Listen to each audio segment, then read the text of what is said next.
gang violence and other kind of violence.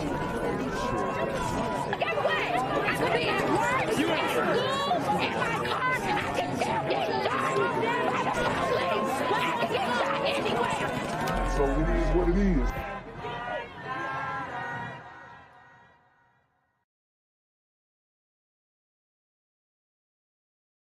What's good, Shadow Realm? It's your boy Jenquavius Jackson, and y'all already know I'm demonetized and shadow banned in this bitch. So if you want to contribute, go to the Cash App, the PayPal, the GoFundMe, or join the Patreon. Also, don't forget to visit the merch store for all your favorite BGZM News 17 gear, including our exclusive Trump is a Blood t-shirt.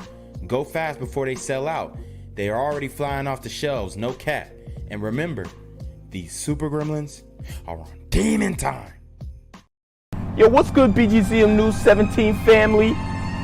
I'm at the corner of Jesse Jackson and Marcus Garvey, and I got some bad news for you. As you can see, I lost my job. I'm out here living in cardboard boxes outside of boarded up vacant homes. YouTube said I'm done getting money out here in these streets. They even took my funky ass suit. So anything right now would help. So go ahead and hit that Cash App, hit that PayPal, hit that GoFundMe. Hell, cop the merch.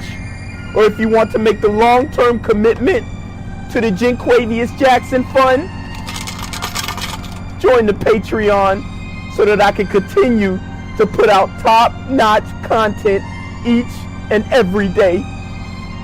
Also, check out the Rumble, where there is absolutely no censorship. Link in the description box below. Hey, yo, ain't that nigga Jenquavius? Yo, I recognize. No, that's not me no more. Hey, yo, run your pocket. Y'all tell me what they say. Do the opposite of Antonio Brown and take What over your more store. do you want from me? Tonight, police say a driver was shot and then crashed into an apartment building. The driver died. It all happened at the Lennox Wood Apartments on Lennox Road, right near Cheshire Bridge Road.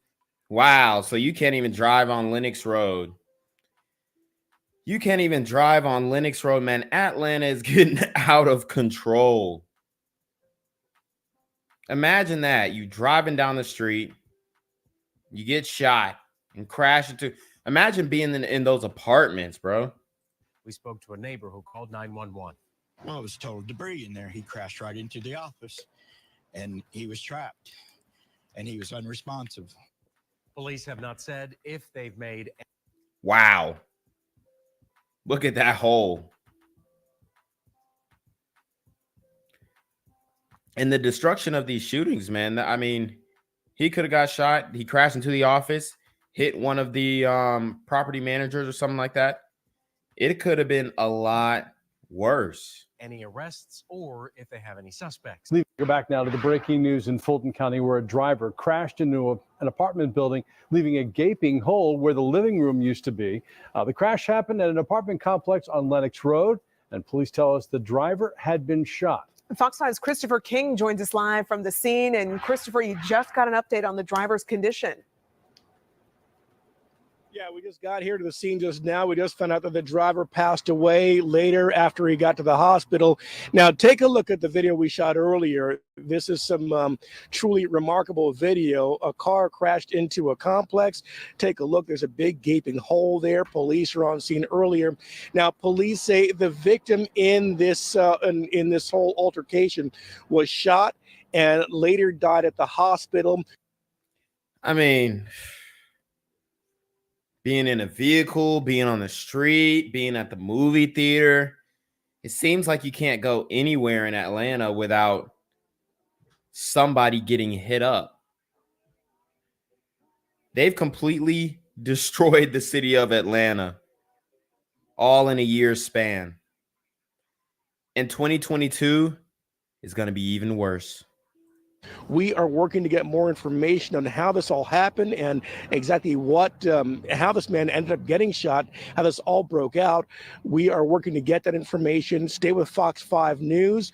We'll get that to you as soon as we get that. For now, we are live in Northeast Atlanta. Christopher King, Fox 5 News. Christopher, thank you. We'll check back. Fulton County, where a driver crashed into an apartment building, leaving a gaping hole where the living room used to be. The crash happened at an apartment complex on Lenox Road, and police tell us that the driver has been shot and later died at the hospital. Fox 5's Christopher King. The worst thing is nobody's going to get caught. There are no suspects. Joins us live from the scene. And Christopher, what else can you tell us about what happened out there tonight? A truly bizarre chain of events, and it happened right here at the Lenox Woods apartment complex. A man is dead after his car hits an apartment building. Police are not giving many details right now, but here's what we can tell you. It happened just before 7 this evening. Now, this is at the Lenox Woods apartments. It's at the 2200 block of Lenox Road. Police say the man was unconscious when they found him, and guys, I told you how dangerous these apartment complexes are in Atlanta. I mean, if you're living in an apartment, you're liable to have gunfire coming through your home, have vehicles coming through your leasing office. I mean, it's different. here's where things get really strange. Investigators say he had a bullet wound in his side. Police say the victim was pronounced dead at the hospital. The Atlanta Fire Department says the man was in a BMW. The unit he crashed into was the leasing office. Now, Fox 5 is working to get more details on how this all happened. Stay with Fox 5 on air and online for the very latest. And who knows why they shot him? It could have been a targeted thing, although I'm leaning more towards a stray bullet or maybe a road rage incident, because usually if it's targeted, these dudes unleash the clip. So they going to drop 20, 30 rounds in the car. And he was only shot one time and bled out. So I'm leaning more towards a random shooting or, road rage. On this ever-changing story. For now, we're live in Northeast Atlanta. Christopher King, Fox 5 News. This child, so full of energy, according to her family, is going on day 4 of being in a hospital bed, still recovering from being shot at just 4 years old. This happened in the early morning hours of New Year's Day. So I asked her father if he thought that this was celebratory gunfire that might have hit their home. And he tells me no, he believes that their home was hit intentionally. So this 4-year-old girl that was shot actually turns out to be George Floyd's niece. Now his brother was actually out. Well, he's got a whole bunch of brothers, but his brother was doing like Vlad TV interviews and whatnot. So I don't know if this is his child. I don't think so, but the irony of this situation, and they're targeted, and we know that it wasn't a white supremacist. We know it wasn't that. We know it wasn't somebody, trying to retaliate from the riots that went on in 2020. We know it wasn't that. So, I mean, it's just super crazy how the crime and the community just webs itself in. It touches anybody. Like I said in the last video, you don't have to be involved in anything to get targeted. But in this case, maybe Pops is doing something on the side or whatnot, having little beefs on the side, because we all know that George Floyd was a dysfunctional guy. So it wouldn't be, far off to say that he had a dysfunctional family. In the same Southwest Houston apartment that our cameras captured 4-year-old Ariana and her family listening to the verdict in the murder of her uncle George Floyd, the child was shot. She's a great child. And one thing about, and I'm not trying to, I guess, take shots at the family. But from that interview that I heard on Vlad TV with George Floyd's other brother, obviously this isn't the one who was doing the interviews, but George Floyd, he didn't really know his siblings like that.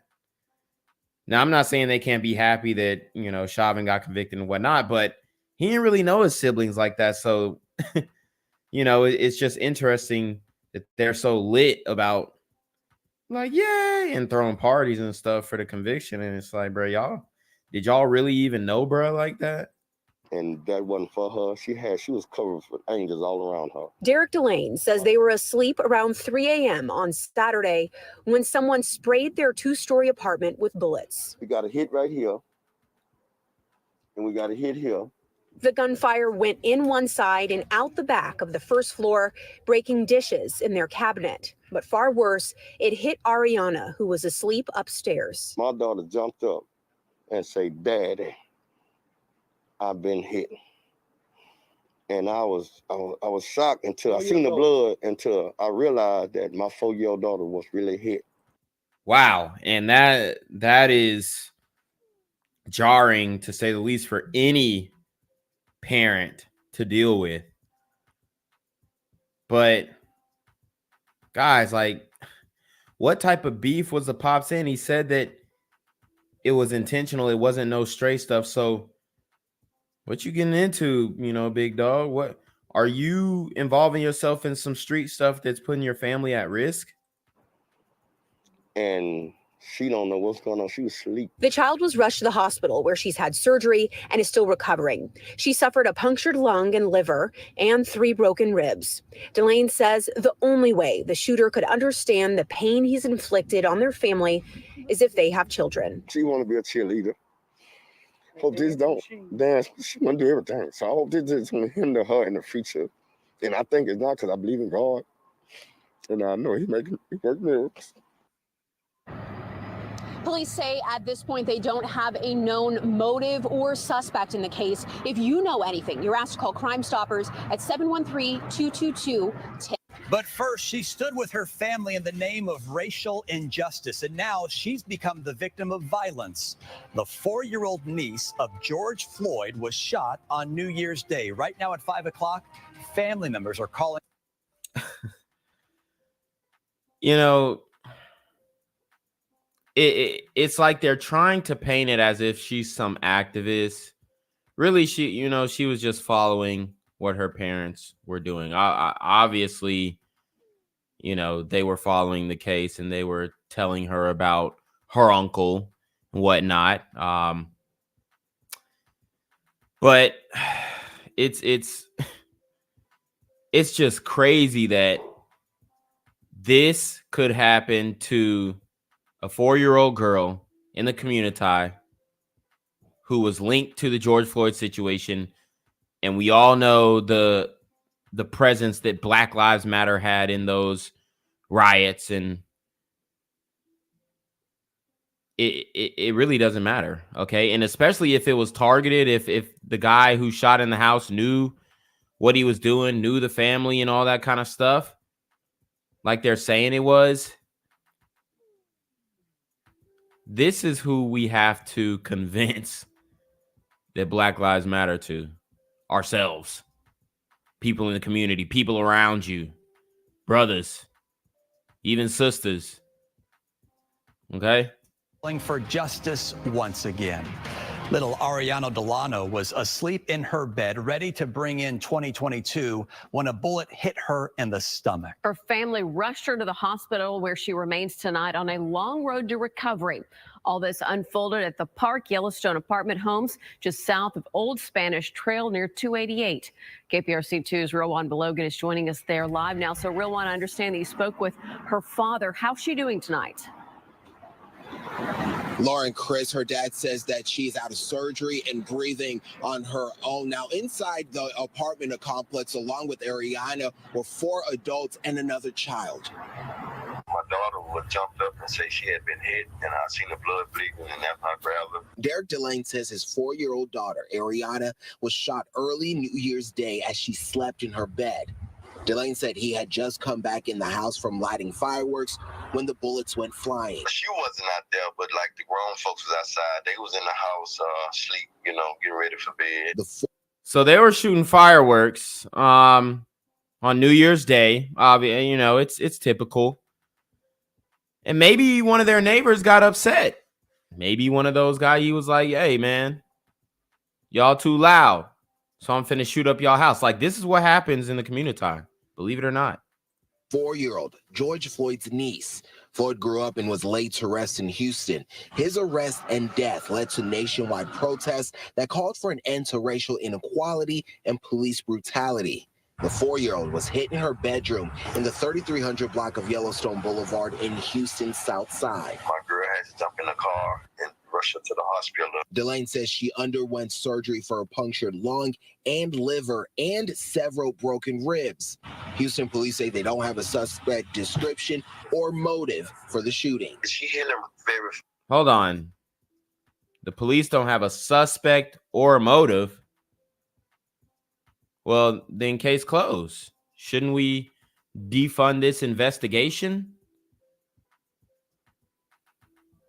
Right? I mean, isn't that the logic? Just go ahead and defund this. If they can't find the guy, no need to implement more resources, money, time, manpower. No need to do any of that. You can't find the guy, it's whatever. That's what y'all asking for, right? When you say defund the police. Because that would be the process. Not enough resources to go and investigate a 4-year-old getting shot. Did she die? No. Well, we're not really that motivated to pursue an aggravated assault with a deadly weapon or an attempted murder. If it didn't happen, then it's not in the budget. Fast. Last time I checked on her, she was breathing on her own. She was doing real great. Now, anyone with information should call HPD or Crime Stoppers. Live from Houston's South Side, Roman Belogan, KPRC 2. Gang violence and other kind of violence. Gang violence and other kind of violence. Guess what? I could be at work, at school, in my car, I can still get shot by the police. I can get shot anywhere. So it is what it is.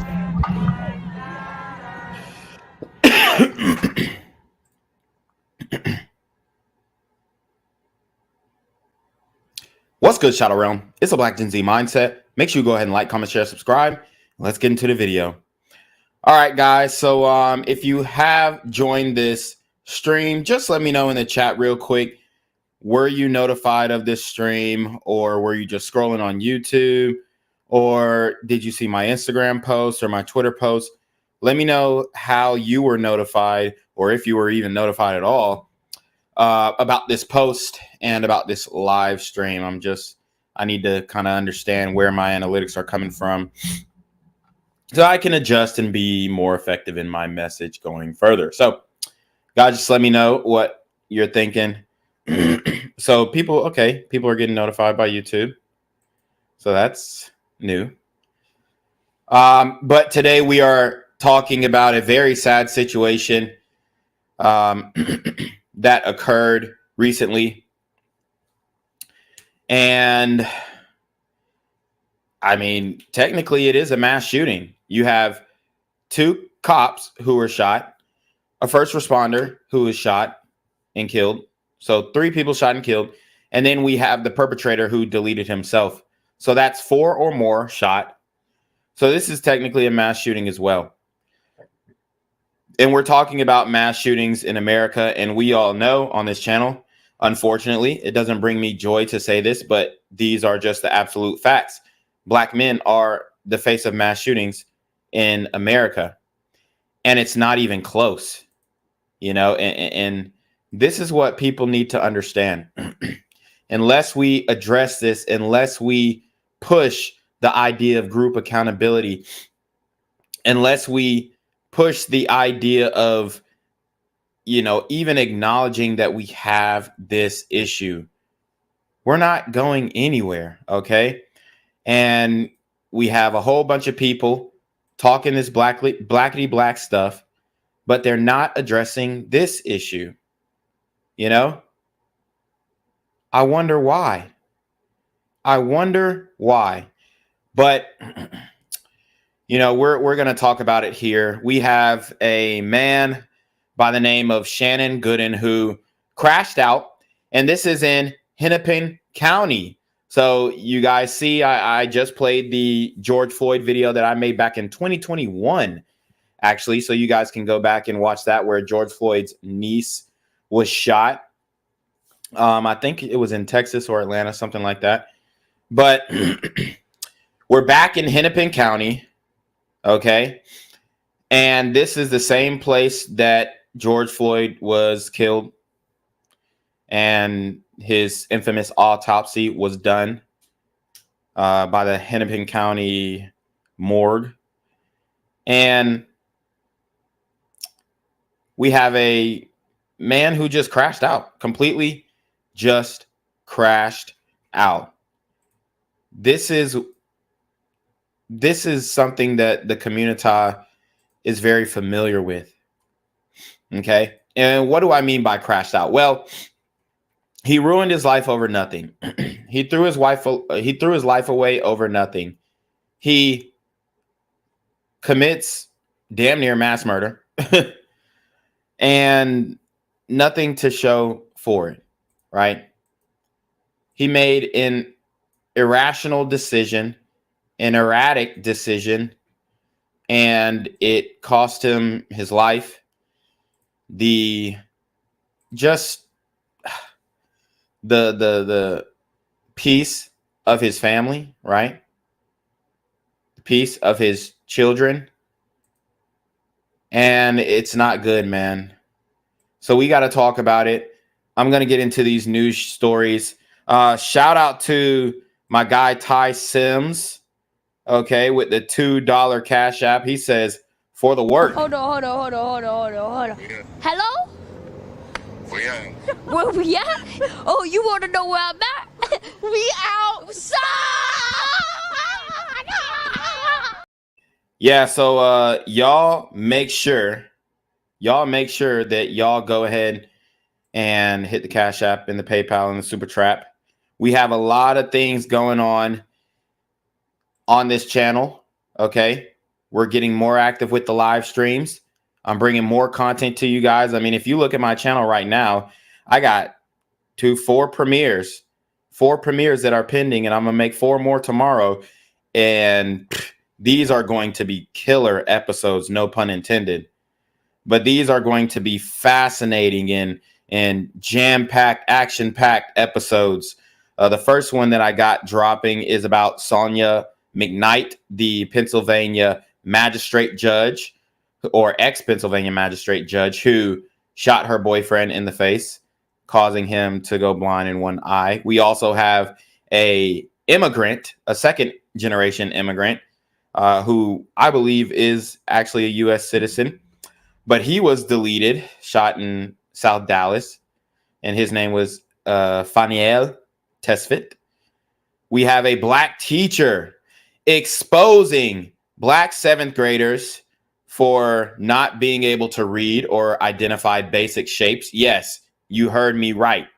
Black kids in Dallas, Texas, in 7th grade cannot identify basic shapes. You know, like the circle or the triangle or the square or the cylinder or the rhombus or the, quadrilateral. They're not identifying shapes. These are 7th grade black kids. Okay. And the community was very upset with this teacher for coming out and saying that. But, and then we have another one, Nicholas Jordan, a black man who went to, Colorado State, or not Colorado State, but University of Colorado's Spring Valley campus, if I'm correct. But he crashed out college educated or trying to be college educated. His first year, he crashed out, killed his roommate and what appears to be his roommate's girlfriend. So, man, oh man, do I have stories for you guys. And, you know, a lot of people like to give me flack about thumbnails or give me flack about this and about that. But there's nobody who is bringing this content, this type of content at this volume, at this accuracy. I mean, nobody. Nobody. Shout out to Gigi Ryder with the $5 super trap. He says Shannon Gooden was hurting his kids and women on the regular. Both called cops and CPD on him. Crazy, violent man. Hold on. Hello? Where we at? Oh, you want to know where I'm at? We outside! And that makes sense because we all know that these guys are not being locked up for long. When they commit a violent crime, nobody is stopping them or keeping them in prison for doing these things. Okay, we got the no cash bail.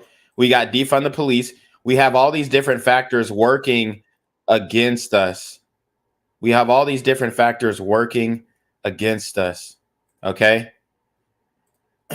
And that's why I'm speaking on what I'm speaking on, because I mean, there's got to be some pushback to the narrative that is spun in the community. I mean, it makes me sick because we refuse to address the issues that are going on. And these issues are hurting Black people, hurting us bad, man. Hurting us bad. Right? So let's get into this story. Let's kind of brush up on some of the details.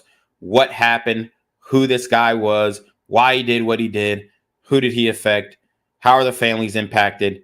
Y'all know the whole shebang. Welcome back. A quick correction from what I just told you before the commercial break. This is a very fluid situation, so we apologize for a number that I just told you before the commercial break. But our Fox 9 sources are confirming several police officers have been shot in Burnsville. 2 are dead, and we believe a paramedic was killed as well after responding to a domestic call in Burnsville. Our Babs Santos is near the scene now to bring us the very latest. Babs, good morning. What else can you tell us?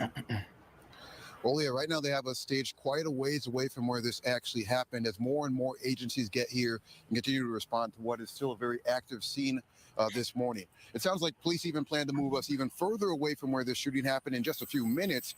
We're told that officers that responded to this shooting are soon going to be leaving the area, and law enforcement wants to give them some more privacy as they leave the area, so they'll be backing our cameras up even further away. Wow. In the last hour or so, we've also seen elected officials reacting to this situation online. Senator Amy Klobuchar writing, quote, learned from police this morning that 3 officers have been shot in Burnsville. They were doing their jobs. They were protecting our community. John and I are praying for them and their families. And yeah, man, it looks like he really had to jump on these officers.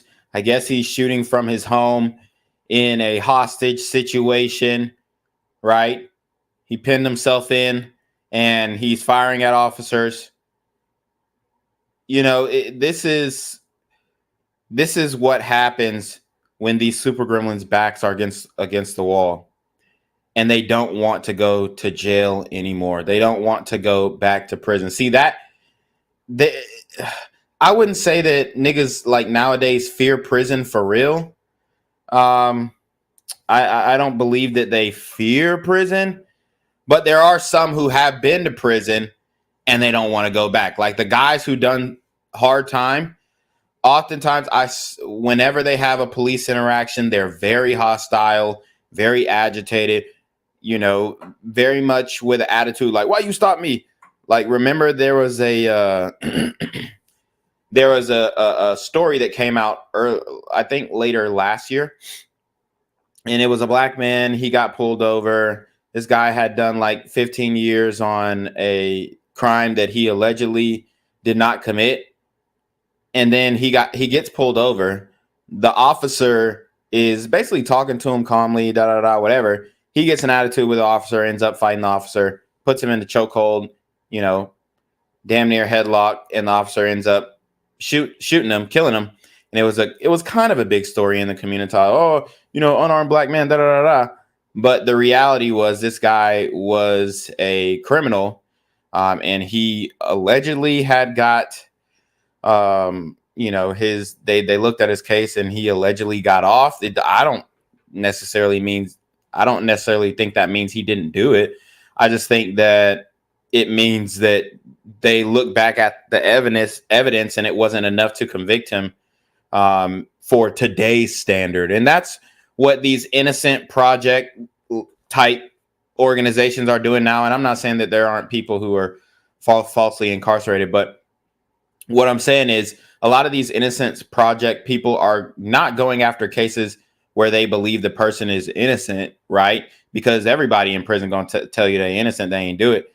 But they're going after the cases that they think that they can win, the cases that are lacking the standard of evidence in today's standard, in today's woke, you know, criminal justice reform or revisionist, if you will, standard. They're basically going back and trying to reverse those judgments because they don't match up with today's standard of burden of proof, which I think is a dangerous thing. I'm not saying that there shouldn't be some type of initiative dedicated to freeing people who are innocent. However, when you are just not picking people based off of the fact that you know 100% they're innocent, and you're just going on a whim and saying, okay, can we beat this case or can we not beat this case? If you're making a judgment in that way, then I think it's wrong. The Burnsville Police Department this morning. Now, Leah, this morning I also talked with Burnsville City leadership. They told me they're planning putting together a press conference for any time midday today, hopefully at a nearby park in the area. And as soon as we get more information from that confirmed, we will bring that to our viewers here on Fox 9. For now, I'll send it back to you. All right. Thank you, Babs. We'll look for that. Wow. So you guys heard it. These officers are responding to a domestic call, and this ninja acts a fool and claps him. Okay. It's a very crazy situation. And this is why, you know, you have officers who are on guard. This is why you have police officers who are cautious around certain individuals. Now, you can get popped by anyone for sure. But when you're responding to a domestic call, and we know that domestic calls are one of the most dangerous calls that police can respond to, you have to be ready to, you know, you got to be ready to get in action. Okay. You got to be ready to know that you could be walking into anything. I think these people are trained in that way to do so, but unfortunately, in this situation, things got the best of them. So let's keep learning about this individual, what actually happened, why it happened, what his motive was, because I think you guys are going to find it pretty interesting. Booked case, the gunman in this case, his name is Shannon Gooden. In fact, this is a picture here from 2007 when he was booked into the Dakota County Jail. Since then,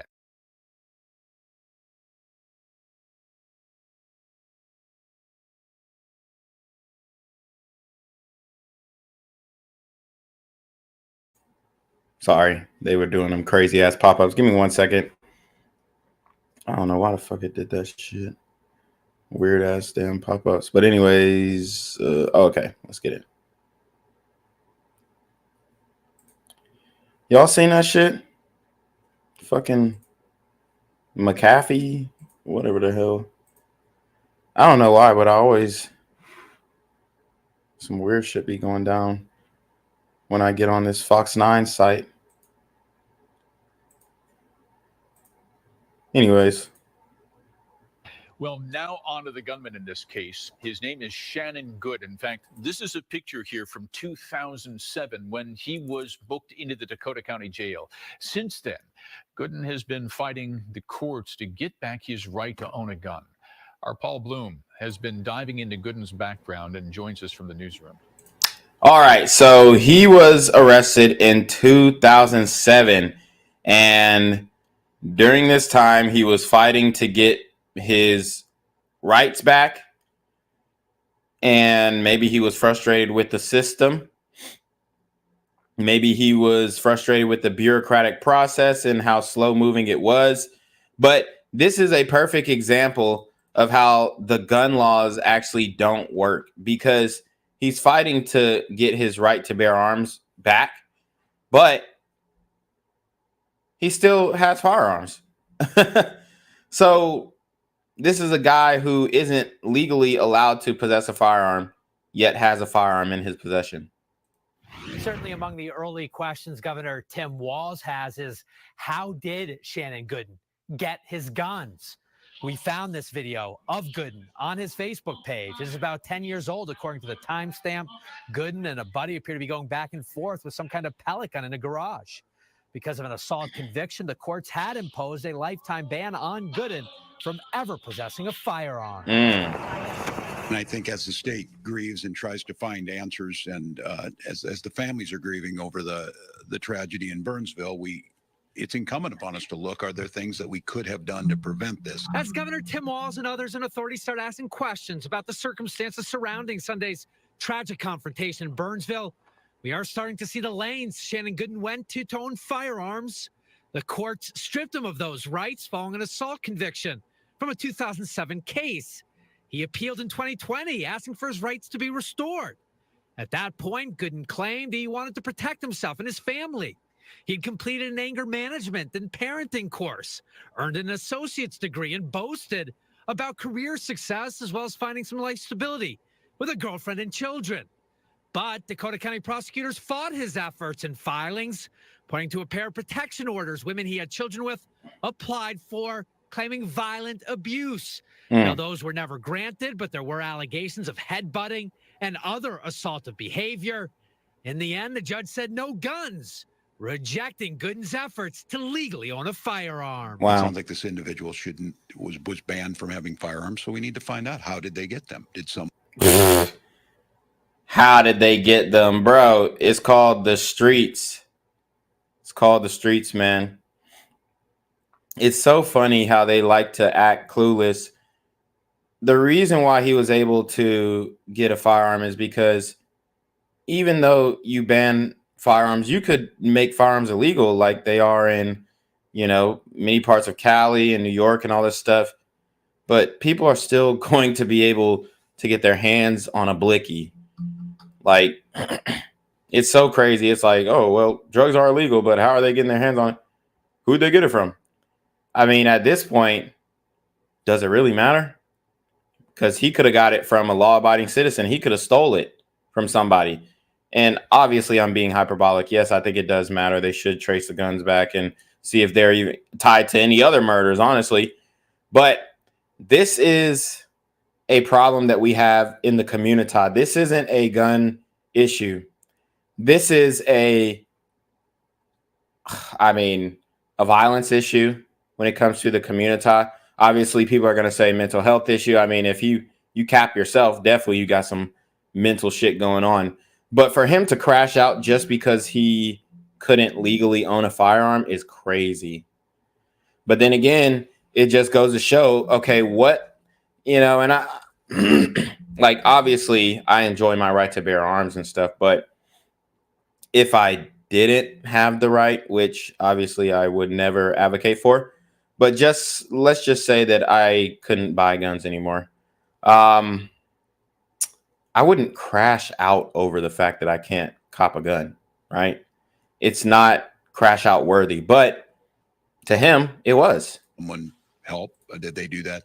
Are there penalties in there to make sure that doesn't happen? And one final note, Tuesday on Shannon Gooden, the Hennepin County Medical Examiner's Office confirming Gooden ultimately killed himself with a gunshot to the head. Reporting in the newsroom, Paul Bloom, Fox 9. Yeah, so you guys heard it there. I mean, he capped himself. Gunshot wound to the head. You know, had his baby mama losing her damn mind, scaring the hell out of his kid. But, you know, these are the people that the community likes to glorify. These are the people that the community loves to defend. Now, that's something that we need to talk about, too. The defense of these super gremlins on Demon Time. You know, it's getting to the point where as a group, as a community, we're starting to make ourselves look foolish, especially if we continue to excuse these situations going on every single day. In the line of duty. Thanks, Ian. Early Sunday morning, 3 heroes in Burnsville killed in the line of duty. And now we're learning more about the moments that led up to that deadly attack. 2 police officers and 1 firefighter paramedic were killed while responding to a 911 call about an alleged assault. They are officers Matthew Ruge, Paul Elmstrand, and firefighter paramedic Adam Finseth. A search warrant has been released today, and it happened in just the last 2 hours, giving us more insight into what happened in those early morning hours. Fox 9's Karen Scullin is in our live center now. And Karen, you've been able to read through these documents. So what have we learned? Well, right. And we're beginning to get just a little insight into what that morning was like and what may have led up to the shooting deaths of those first 3 first responders. The warrant is to search for data on the phone belonging to Noemi Torres, the ex-girlfriend who shared 3 children with Shannon Gooden, the man who killed the 3 first responders. Those 3 children were inside the house at the time of the incident, along with 4 others. Here's what's new tonight. On Sunday, when police were responding to a domestic situation, it was actually an alleged sexual assault allegation. When officers arrived, there was contact, but then Gooden retreated into a bedroom and barricaded himself. Wow.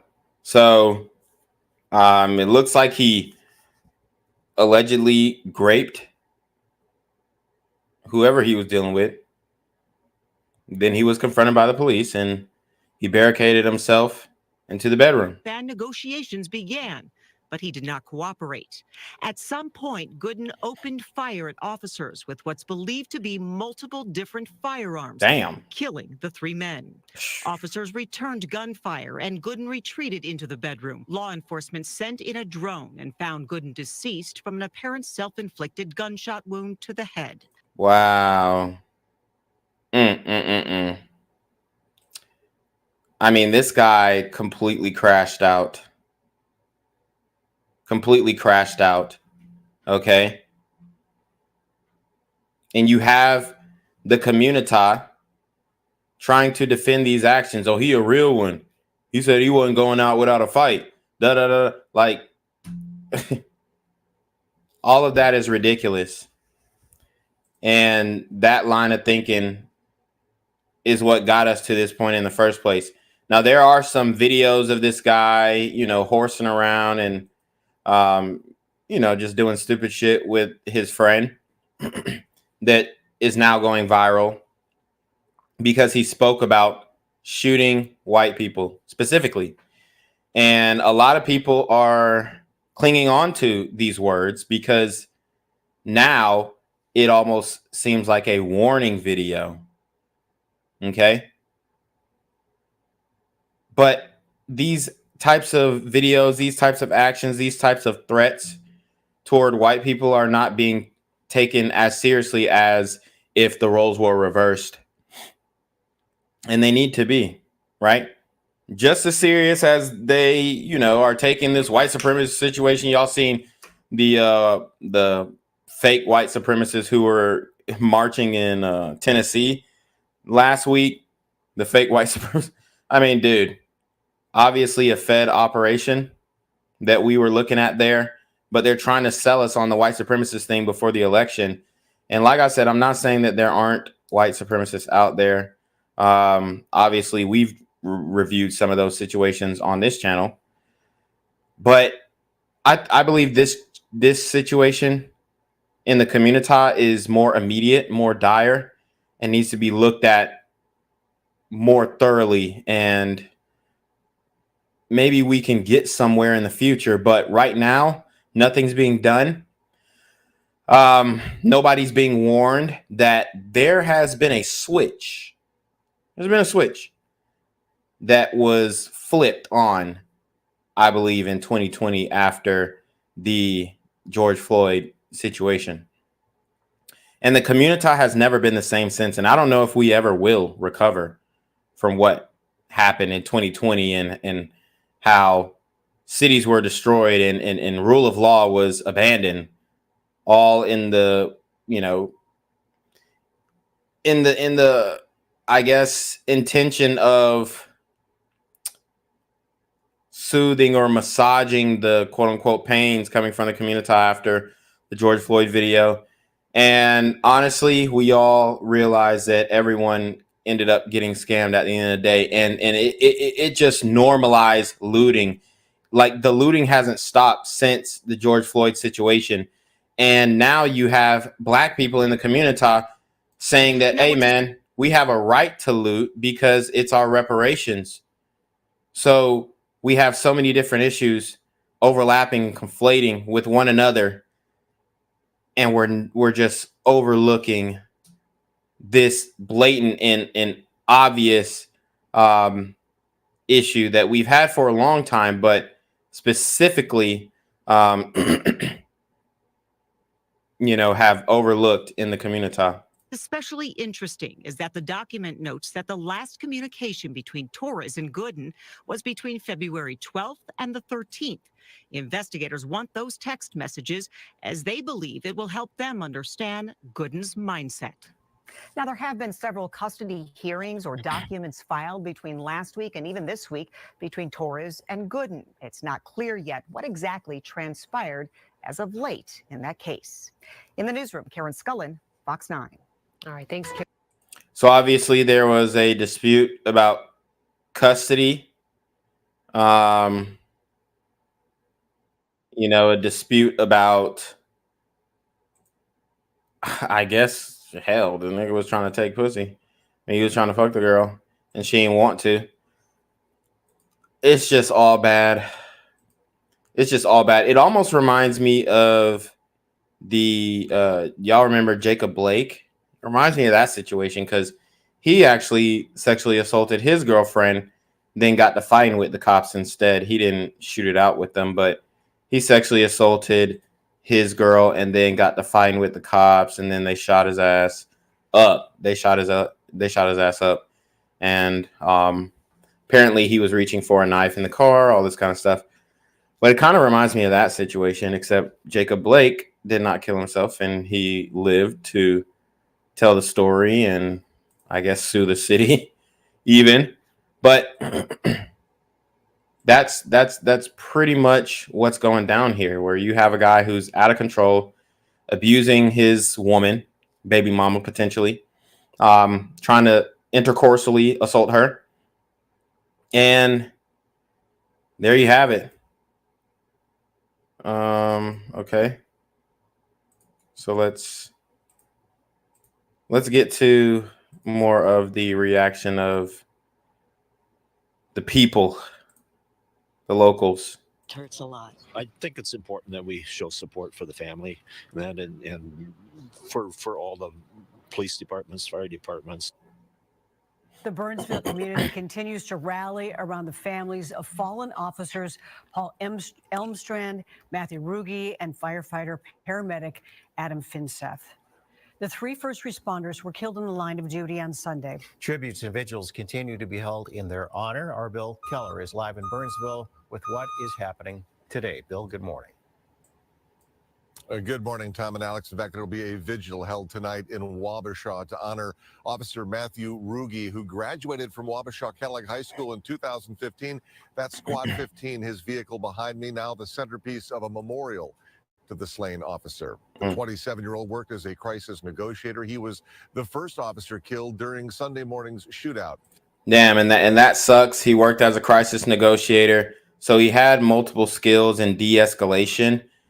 Yet we have these leftists telling us, oh, well, you know, send unarmed de-escalation psychiatrists and let them do the job. But if you were to do that, then you probably have even more casualties, because these super gremlins, these ninjas don't care. They putting anything down that is getting against what they desire, what they want in that moment. Shout out to Gigi Ryder with the $5 super trap. He says, Gooden hit paramedic who risked life to save 2 cops. Known intent to hit gliders is surprise to me now. Biden missed chance to invite him to the White House. Hold on. Hello? Where we at? Oh, you want to know where I'm at? We outside! Right, and I want to acknowledge, you know, just how heroic these men in uniform were. And it's a shame that the community is completely spiraling out of control and lashing out at men in uniform and the officers who try their best to keep us safe, right? And their job has become extensively more difficult in this day and age, especially within the past 5 years. But they're still out here and they're still trying to do the right thing. But when you have these super gremlins who are going unchecked, then situations like this continue. Tonight, remembrances it'll be held at 7:30 under the Main Street Bridge in Wabasha. Their organizers say that he wanted to be a police officer since he was a young boy. Another vigil held back here last night in Burnsville. Senator Amy Klobuchar and Congresswoman Angie Craig gathering with community members outside City Hall as the crowd prayed for the family of all those involved.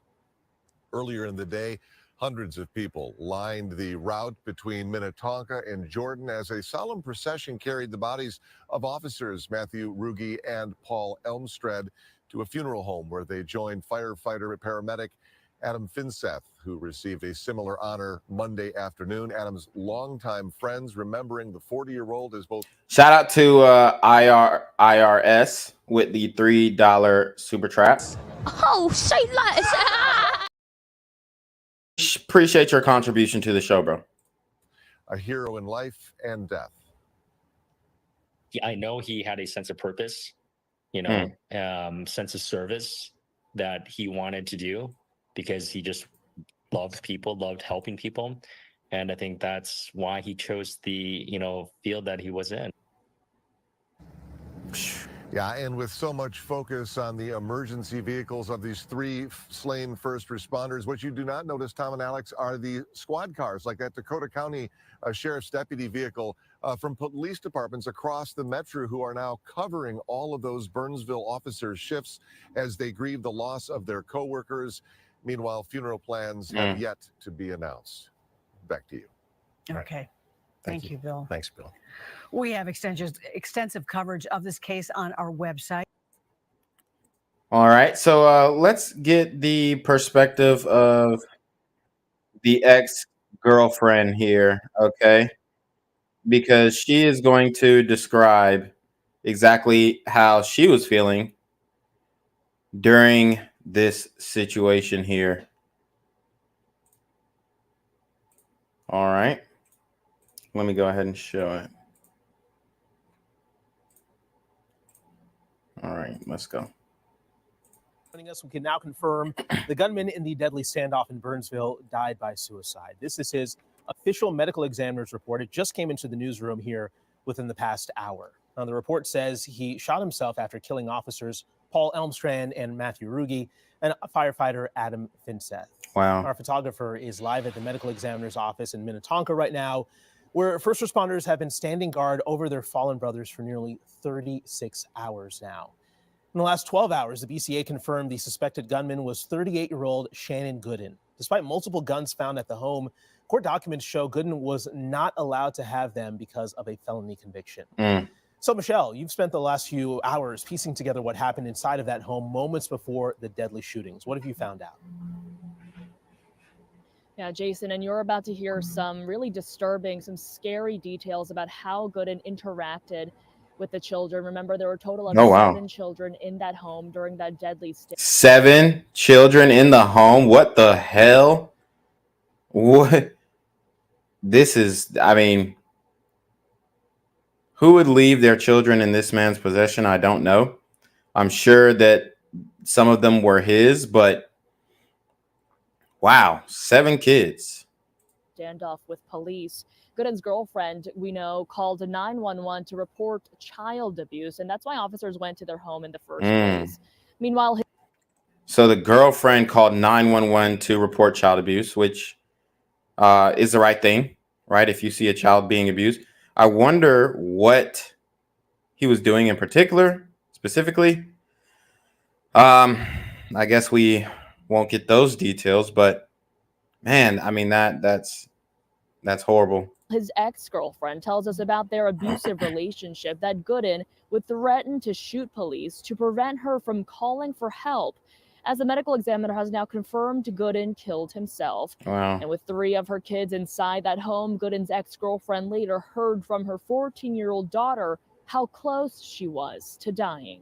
It was just like, you wasn't scared at all? She was like, no. I was like, did you get a scare at any point in time? She was like, after my dad had asked me, like, do you want to come with me?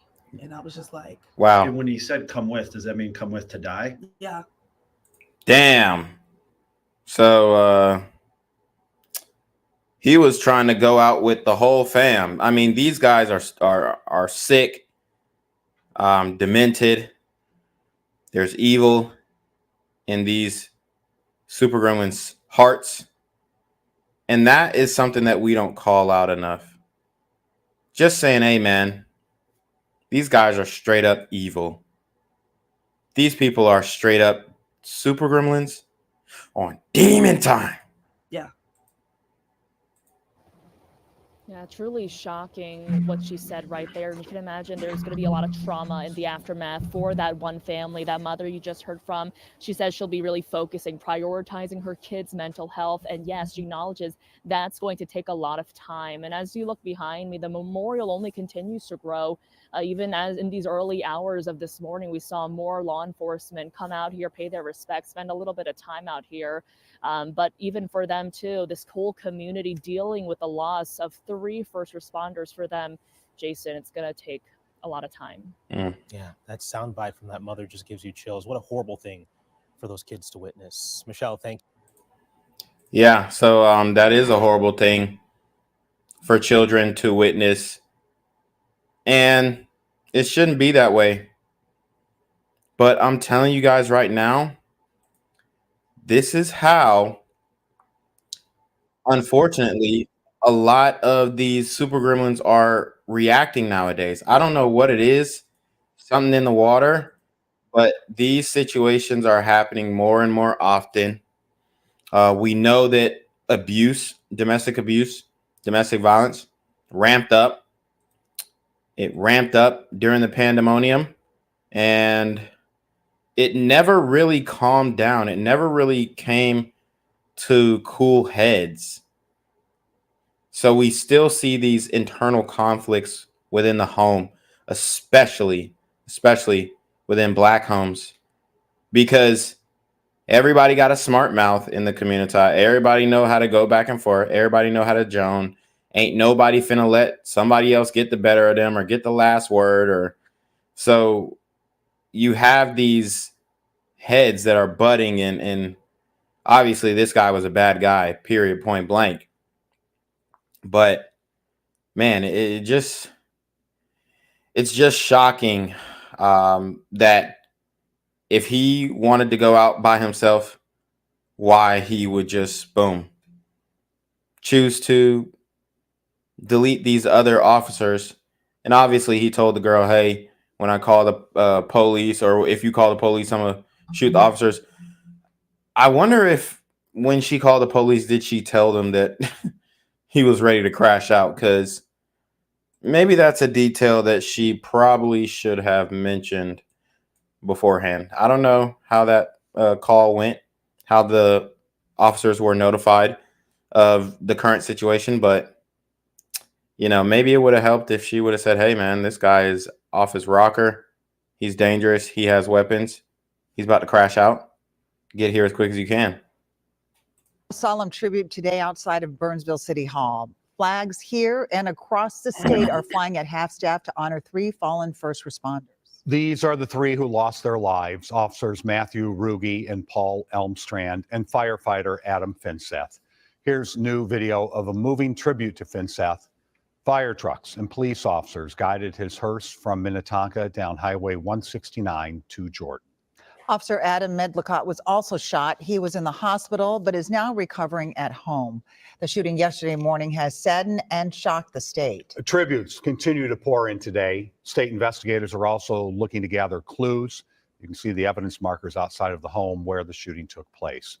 Meanwhile, the memorial outside of Burnsville City Hall is growing. People have come from far and wide to pay their respects. My wife just came in and prayed, and you just kind of like your heart is reminded of what these guys do every day. One big question this evening is who did this and why? Reg Chapman is here now to answer at least one of those questions for us. He just spoke with a woman whose children were inside that home at the time of the shooting. Hi, Reg.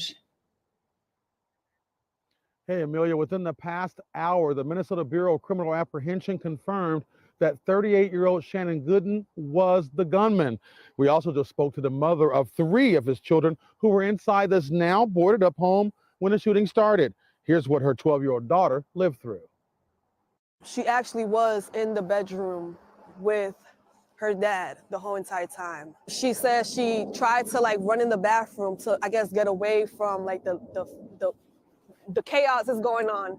And she said she was in the bathtub, but then he started shooting out the bathroom window and she got glass shards on her arm.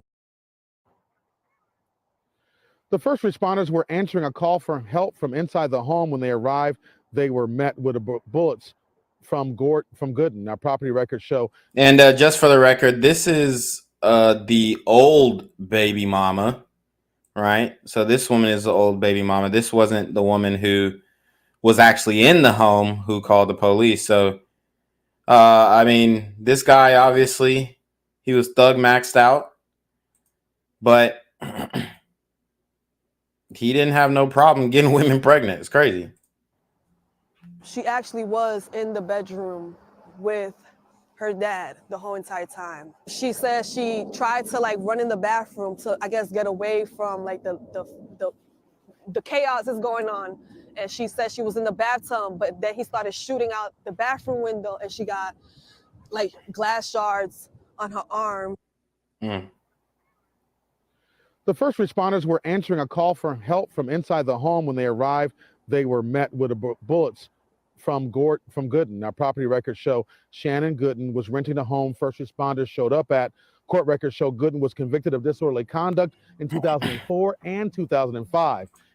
So disorderly conduct in 2004, 2005, all in all, not really a big deal. Convicted of second-degree assault with a dangerous weapon. And I think that was the 2007 charge. And then he petitioned to restore rights to have a firearm. So,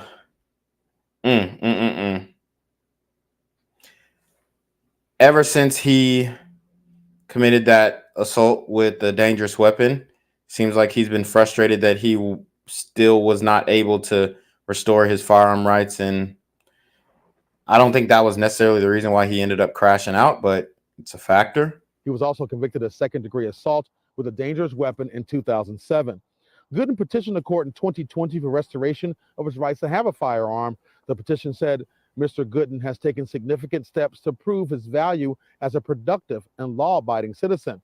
It also said by allowing him to have his gun rights restored, he would be able to protect not only himself, but his family as well. Now, the petition was denied. A video of Gooden on social media shows his interest in guns. He is seen several times firing weapons, and according to scanner reports, he was known to have several guns and ammunition inside his home. Now, I spoke with several friends of Gooden by phone today who say they are in disbelief that he would be involved in such a tragedy. Coming up tonight at 10, we will hear more from his ex-girlfriend and how those children are doing. Okay, Reg, thank you. And it seems like everybody's surprised. Seems like everybody's surprised when this shit goes down. But it's wild, man. People act like they had no idea it was coming and all this kind of stuff. But we see it over here. We understand what this is. We understand what's going on. We understand how much the community has devolved. So we're not surprised when we see stories like this. So I want to get to the video where he's pretty much seen using a pellet gun and acting like he was going to shoot white people. And here's the thing about this video. It's all fun and games. It looks like a joke. He's actually with a white guy here. So, I mean, do I think that this guy just hated every white person for them being white? No, probably not. But I think that he most likely was indoctrinated, right, by the leftist propaganda. I think that he was definitely socially influenced, and that, along with his just overall state in general, I believe allowed him to crash out in this way, specifically to target the first responders who just so happen to be white people. So yeah, I want to play this video. You guys let me know what you think about it. Obviously, if a white person made a video like this about a black person, then hell, they'd probably be charged with a hate crime, even if they didn't actually do anything, and even if there was a black person in the video. But this guy definitely had an issue with white people. So, and we saw how far and what bounds and what extent his issue with white people led him to do. So You know why. And we go, hey, can I start all over? This motherfucker. Don't shoot her, she's videotaping. All right. Continue to keep the video. What's up with the kid? She's expendable. Is it on? It's on. It is already. We got a little bro. So you heard what they said. They said she's expendable. Now, obviously, you could take it as a joke, and in the moment, it probably was a joke. But maybe it could give us an insight to his mindset and his mind frame and how he thought about women, right? So, shout out to David with the $5 Cash App. Hold on. Hello? Where we at? Oh, you want to know where I'm at? We outside! David is definitely outside with it. Just sent the Cash App through. Also, shout out to Tyreek Sims for the $2 Cash App. He just sent that too. Oh, say less. I appreciate that. And if you guys want to hit the Super Trap or the PayPal, the Cash App, you guys see the banner below. Oh, bro, Red. And big bro. That's right, baby. And I hold my shit sideways because I'm blazed different. If we shooting at that white thing down there, I don't know what the fuck it is, but I'm picturing a white person. Because I'm white, I hold the gun. So y'all heard what he said. He said, we shooting at that white thing down there. I don't know what the hell it is, but I'm picturing a white person. That's not cool. That's not right. It's racist. It's extremely wrong. But there's no real backlash, other than Twitter, right? There's no real condemnation or chastisement toward what he said about white people and shooting white people. There was no FBI alert at the time. If a white person said this about a black person, they'd be put on a watch list for sure, 100%. So I think we need to, obviously, free speech and all this kind of stuff. And I'm not saying he should have been put on a watch list because of this video, but I think there's definitely a double standard going on. And it's just in the community, it's okay to be blatantly racist toward white people. Now, I'm all for a good racial joke, black joke, white joke, Indian, Mexican, Asian. I'm cool with the jokes. But when you have a gun and you're saying, "Oh, well, I'm picturing this white thing to be a white person," and then one of your friends who's with you, probably not so much for friends nowadays, is a white person. I mean, hell, he has no sensitivity to his buddy there. So, it's just very weird and interesting dynamic we have going on here. Shout out to GG Ryder with the $2 super trap again. He says, "Do many Sun families teach kids gliders are evil?" Hold on. Hello? Where we at? Oh, you want to know where I'm at? We outside! Wow. So that's a deep question, GG Ryder. And I can't answer it for everybody in the community, but I can answer it from my own personal experience. Do they go as far as to say, "Oh, well, white people are evil"? I don't think so. Well, this is what I'll say.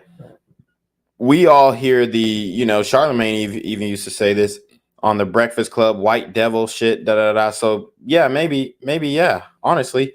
But I do think that there are some people, a lot of people, not just some, a lot of people in the community who do teach hate, prejudice, racism towards white people, against white people, if you will.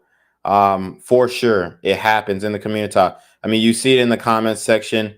But my personal experience, I was not taught that. However, I do believe that is definitely a thing. And I don't know how it's going down, if they got a bulletin board and they're, this, that, and the third, and this white people. I don't know how it's going down.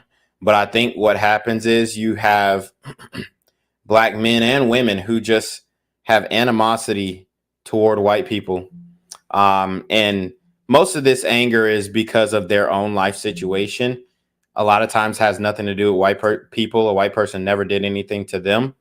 But because of the programming, the marketing, the media, and then also the family influence, the familial influence, because that older generation, they definitely were dealing with things, and they were, they're telling their kids stories and all this kind of stuff, which you can't discount those stories. But if you want to work toward a better and brighter future, you got to treat people on an individual basis. Now, obviously, that's very hard to do, especially in this day and age when you don't know who is out to get you, and especially in the community, as a black guy within the community, you have to be looking over your shoulder. That's just a fact. And every dude every guy in the black community gonna tell you, yeah, man. I mean, some people live on this "I wish a nigga would" type mindset because we know that niggas be trying you, right? So that is a loaded question. Overall, if I had to give a yes or no, I would say yes. Now, to what extent, I can't really answer that, but I definitely know that a lot of the people that I grew up with, my friends, yeah, they had animosity toward white people. And, you hear these stories of slavery and civil rights and what black people had to go through in the, in the 20th century, in the 19th century, and they stick with you. And I think people build up anger toward people who never did anything to them, but because their parents told them this about white people, now this is how they feeling. But in my personal experience, I mean, obviously you have different people who treat you wrong and different people who treat you right. But overall, my experience has been positive with white people. Have I experienced racism before? Yeah, but did it affect my life in a way where, I wasn't able to get a job, or I wasn't able to build a business, or I wasn't able to secure alone. Nah, I mean, not in that way, you know. That's just my personal experience. But let's see. Oh, Bo Brown says it's rampant amongst black women. Yeah, and a lot of black men and women grow up in single mother households. So yeah, I mean, I would definitely 100% say if I had to give a route to where that thought process is coming from, especially if you look in the media, we saw the Fannie Willis testimony. We see the I don't know, the woman, the female mayor, black female mayor in Dalton. Her name always slips my mind. We see the woman who was, I believe she was a prosecutor in Baltimore on the Freddie Gray case. So we definitely hear the rhetoric coming from black women. 100%, 100%, 100%, 100%. I think black men are way more open to not only having relationships with white people, but having more white friends. I think that black women are more closed off to that. And I'm not saying that black women don't have white friends, but I think the black woman, and this is getting a little into the woods of things, but I think the black female, white female friendship dynamic is very much that of, and it depends. It depends on, you know, context. Like if the black girl is going to a white school and it's a majority white school, all that stuff. But it's very much in the context of like the black girl is the leader in the friend group, even if she's not the prettiest. Whereas in most dynamics with girls, the prettiest girl is the leader in the friend group. But in most black female, white female friendships that I see, it's a black woman in the leadership position. She's the leader of the friend group, and she's basically taught the white woman about her white privilege, and the white woman kind of just like submits to that friendship group dynamic.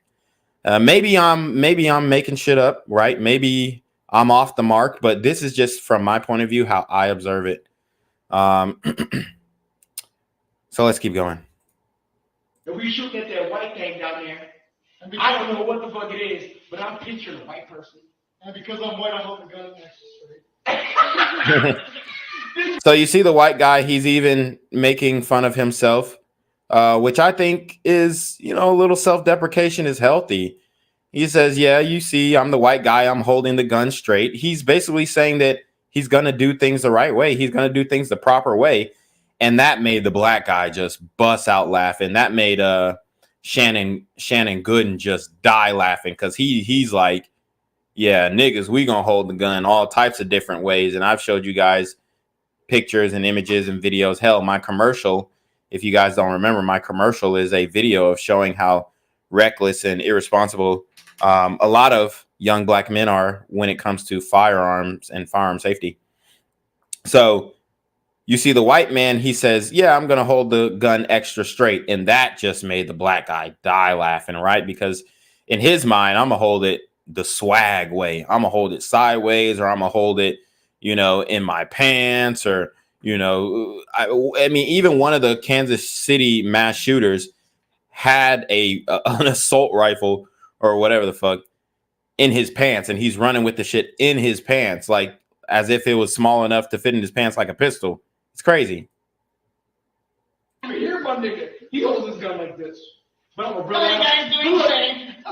He shoots the correct way, which is how you're supposed to shoot. And these guys, in my opinion, are definitely high on drugs. Meth. You know, nah, I don't know. I don't know if he was on meth, but they was definitely high off something to make this video. You know, I'm a real nigga, so I hold my shit like these. So you heard him. Pop and I pop. You feel me? Just do it already. And you know, look, I hit nothing. Obviously. Now look, let's see how Eric does it. What shows actually shows it. So there you have it. Him playing with a pellet gun, and what possibly could have seemed like an innocent video is now a more daunting and foreboding video when you look at it. So, yeesh. But we also have, let's see what this is. Okay. The ex-girlfriend of the Burnsville gunman, aka Shannon Gooden, speaks out and describes fearing for her children. Now, I don't know if this is something that we've already heard before. I just have to check. But you have her speaking out, the ex-baby mama, who was afraid that this man would harm her children. Noemi says Gooden killed himself right in front of 2 teens, and before doing so, asked them if they wanted to die with him. It was just like, you wasn't scared at all? She was like, no. I was like, did you get a scare at any point in time? She was like, after my dad had asked me, like, do you want to come with me? And I Okay, so yeah, this is something that we've already seen, but you know, we can watch it again. was just like, And when he said come with, does that mean come with to die? yeah. Yeah. Noemi says she had no idea Gooden, who was barred from having guns, had so many rifles and handguns inside the home where a judge ordered her kids would spend most of their time. It's just a scary feeling to know that they were in that much danger. Like, I tried so hard to get them from their dad. During their abusive relationship, Noemi says Gooden would threaten to shoot police if she ever called 911 on him. She's heartbroken for the families of the first responders and for her innocent children. Yeah, and a lot of these women, they think, I don't know their thought process, but from my opinion, they deal with these hood ninjas, these weird, I don't even know if he's a hood ninja or if you could consider him Thug Max. I don't really, I mean, I guess you could consider him Thug Max, but they deal with these guys and they think that, oh yeah, I'll bust my gun, I'll shoot the police if you ever try and do this to me and da da da. They think that shit's cute. Just like, remember we saw Asian doll. She said, if a man don't have more than 3 bodies, then she won't be interested in him. So a lot of these women think that shit is cute. It's not. It's going to get your ass killed. Do your background checks. Make sure you research the man who you are laying up with. And you know, might save your life one day. But let's see how the community is reacting to this heartbreaking loss. Good evening, everyone. I'm Sam Wright. I'm Brian Allen. South Dakota first responders reacting to the recent deaths of 2 Minnesota. I'm sorry, the volume of this news clip is pretty low, but I can't control it, so I got it all the way up on YouTube. So this is what we're gonna have to rock with. Police officers, a firefighter, and the suspect at a domestic violence call this last Sunday. Beth Wood introduces us to a local firefighter and paramedic, telling us how they are prepared for similar situations in our top story at 6 o'clock.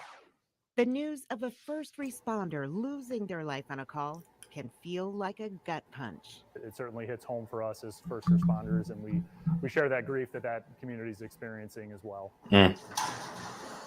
Training and collaboration are 2 essential items that Battalion Chief Mike Murphy says help all responders to prepare. If a call is known to have a high risk, firefighters are on the periphery. And so we do our best to let law enforcement do what they're good at, and then when called upon, we can assist however possible. Special forces train for similar scenarios. Personnel that are members of Sioux Falls Fire Rescue that are also integrated into the Sioux Falls Police SWAT team as tactical medics that are actually a part of those teams and can serve in a little greater capacity than our personnel that are just on a standard duty basis. Protective gear is available for every firefighter. Ballistic vests and helmets available to them so our personnel can change into that level of protection if need be. MedStar Ambulance also has protective gear for their paramedics. We have to carry bulletproof vests. We have bulletproof vests now and helmets. Wow. Paramedics to wear around here if we get the. Now this shit is crazy. You have paramedics who are having to wear bulletproof vests when responding to shootings in the hood. And we claim so hard that we can police our own, but we can't even let paramedics, these are not police officers, these are people rushing in, driving fast, driving, you know, I'm not going to say they drive dangerously, but they're taking major risks to speed up to get to your black ass and save your life. And then When they arrive, you end up shooting them, you end up killing them. See, and then you'll have black people say, oh, well, the police don't respond quick enough. The first responders don't respond quick enough. Y'all could have saved his life, but y'all was taking y'all good ass time. Like, you know, we hear that shit over and over again, but who's going to rush into a war zone when you're trying to save lives and the people who are there don't want you to save any lives? They want to ridicule you and call you a race soldier and say that you are, you know, trying to step on their neck. You trying to keep your foot on the boot on their neck and shit. I mean, it's ridiculous when all these people are doing is just trying to come in and help. But the community is, you know, we're shitting where we sleep.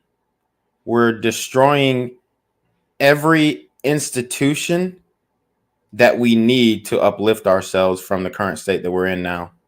Those types of situations. I asked CEO and President Jay Mazur about paramedics being armed. You know, I carry. And do I ask? I don't ask my folks if they carry. As a policy, no, they shouldn't carry, but I don't ask that question. It's personal safety for these people. On every call, first responders know this could be the time that protective gear and training could save their lives and others. Be prepared for it. It could happen to any one of us in this industry at any time. In Sioux Falls, Beth Warden, Dakota News Now. Damn. And I mean, that's just these people shouldn't have to feel like that in order to do their job. That's just what I believe. Look at the still growing memorial outside Burnsville City Hall, and it's really a humbling scene. People have been visiting regularly to pray, add flowers, and notes of encouragement. The city is still processing the deaths of officers Paul Elmstrand and Matthew Ruge and firefighter paramedic Adam Finseth. Tonight, the medical examiner confirming that after fatally shooting those three first responders, Shannon Gooden killed himself in the home near 33rd Avenue and East Burnsville Parkway in Burnsville. And that home is all boarded up tonight. But as the gunfire began early Sunday morning, there were 7 kids inside. We start our team coverage with Jay Coles. He spoke to the mother of 3 of those children who were there. And Jay, she says she believes this could have been prevented. She does, Lindsay. Noemi Torres says she was not in the home at the time of the shooting and was horrified when she heard what happened.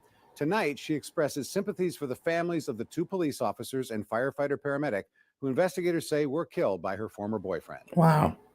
Early Sunday morning, investigators say Shannon Gooden started shooting from the first and eventually second floor of this Burnsville home. It's unfortunate that he took 3 other lives with him. Noemi Torres says 3 of her kids between 12 and 15 years old were inside and witnessed the exchange of bullets. They're not good at all. You know, my daughter is constantly thinking about that moment in time, you know, that she is going to forever have in her life. Her daughter, Torres says, was near Gooden when he turned a gun on himself. The way that she was telling me where she was sitting on the bed, you know, she walked over his body and she said that she, like, after he took his life, you know, she just bawled crying. Court records show Torres petitioned for a restraining order against Gooden in 2020. She says Gooden caused her to fall down the stairs after an argument, saying he also, quote, grabbed a knife and cut my clothes. She also writes, I am and have been very afraid of him for a long time. That petition was ultimately dismissed, citing a lack of proof. 3.5 years later, her 3 kids were inside that Burnsville home. I feel like all of this could have been avoided. Torres says her children told her Gooden had a lot of firepower. Guns, based on a prior criminal conviction, Gooden was not legally allowed to possess. It was handguns, ARs, rifles, a lot of, you know, heavy artillery that you don't even need. After all of it, Torres and her children have a message for the families of the fallen first responders. My kids feel for the family of the lost victims as well. You know, I think we're just all in mourning right now. I got a chance to meet her 3 children, really kind, nice kids, and we're all wishing them the best as they move forward from this. But, you know, guys, Naomi worries that they may carry this for the rest of their lives, Kevin and Lindsay. They've seen so much. Yeah. Thank you, Jay. You bet. Now, another important note, if you or somebody you know is experiencing abuse. Yeah, and this is another thing that we don't talk about enough. These kids in the community being forced to grow up prematurely because, quite frankly, they're just exposed to, just recklessness and just a horrible environment. I really don't know how else to describe it, but it's just a horrible environment, a horrible space that we put our children in on a daily basis, and it has to stop. It has to stop. All right, now let's get into how the fallen soldiers are being remembered. Today, tributes are still pouring in for the 3 fallen first responders who were killed on the job over the weekend. Our Bailey Hurley joins us live in Burnsville, where there is a growing memorial in their honor, Bailey. That's right. These memorials, they just continue to grow here outside of the Burnsville Police Department. You can see over both of my shoulders, flowers, balloons, and cards. They're piling high as people from all over the metro continue to come here to pay their respects to these 3 heroes. Now take a look at this video from yesterday. This is a solemn procession. Again, yesterday, those hearses for police officers Paul Elmstrand and Matthew Ruge, they made the 30-mile journey from the medical examiner's office in Minnetonka to a funeral home in Jordan. You can see the 2 officers. They were escorted by their fellow brothers and sisters in blue and then greeted with salutes, American flags, and tears by the hundreds who gathered along that route to pay their respects. A procession along that same route was held for firefighter and paramedic Adam Finseth on Monday. Many in the community telling us they came out both days on that route to honor the fallen, saying their hearts break for all who work in public safety and their families. Just can't believe that our world is getting to this point, and the disrespect that they have for police officers that are trying to do their job and go out, lay their lives on the line every single day. Okay, now tonight there is going to be a vigil held for Matthew Ruge in his hometown of Wabasha. The police department is asking for anybody who'd like to attend to gather under the Wabasha Bridge at 7:30 tonight. Leah, Paul. Okay, Bailey, thank you. You know, there were 7 children inside that home over the weekend when Shannon God Gooden damn. shot and killed those 3 first responders. And community advocates say that this tragedy should call attention to the dangers of domestic violence and the impact it has on families. Court records show that Gooden was emotionally and physically abusive to the mothers of his children. Jay Coles spoke with one mother. She says that she'd been trying to protect herself and her children from him for years. Early Sunday morning, investigators say Shannon Gooden started shooting from the first and eventually second floor of this Burnsville home. It's unfortunate that he took 3 other lives with him. Noemi Torres says 3 of her kids between 12 and 15 years old were inside and witnessed the exchange of bullets. They're not good at all. You know, my daughter is constantly thinking about that moment in time, you know, that she is going to forever have in her life. Her daughter, Torres says, was near Gooden when he turned a gun on himself. The way that she was telling me where she was sitting on the bed, you know, she walked over his body and she said that she, like, after he took his life, you know, she just bawled crying. Court records show Torres petitioned for a restraining order against Gooden in 2020. She says Gooden caused her to fall down the stairs after an argument. Now, my thing is, why the hell would he put his daughter through that shit? I mean, it's crazy. This shit is crazy. To see her father take his own life over some stupid ass shit. I mean, the guy just couldn't control himself. Saying he also, quote, grabbed a knife and cut my clothes. She also writes, I am and have been very afraid of him for a long time. That petition was ultimately dismissed, the court citing a lack of proof. 3.5 years later, her 3 kids were inside that Burnsville home. I feel like all of this could have been avoided. Torres says her children told her Gooden had a lot of firepower.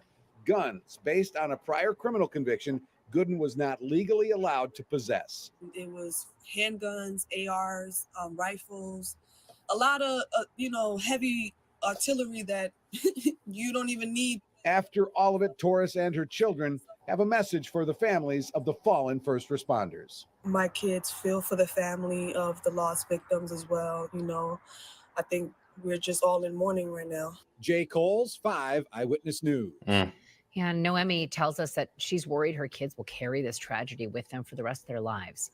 The group Violence Free Minnesota issued a statement yesterday in the wake of this shooting, saying in part, domestic violence is a crisis that has extensive ripple effects, saying our schools, hospitals, workplaces, places of worship, and neighborhoods are all impacted in some form.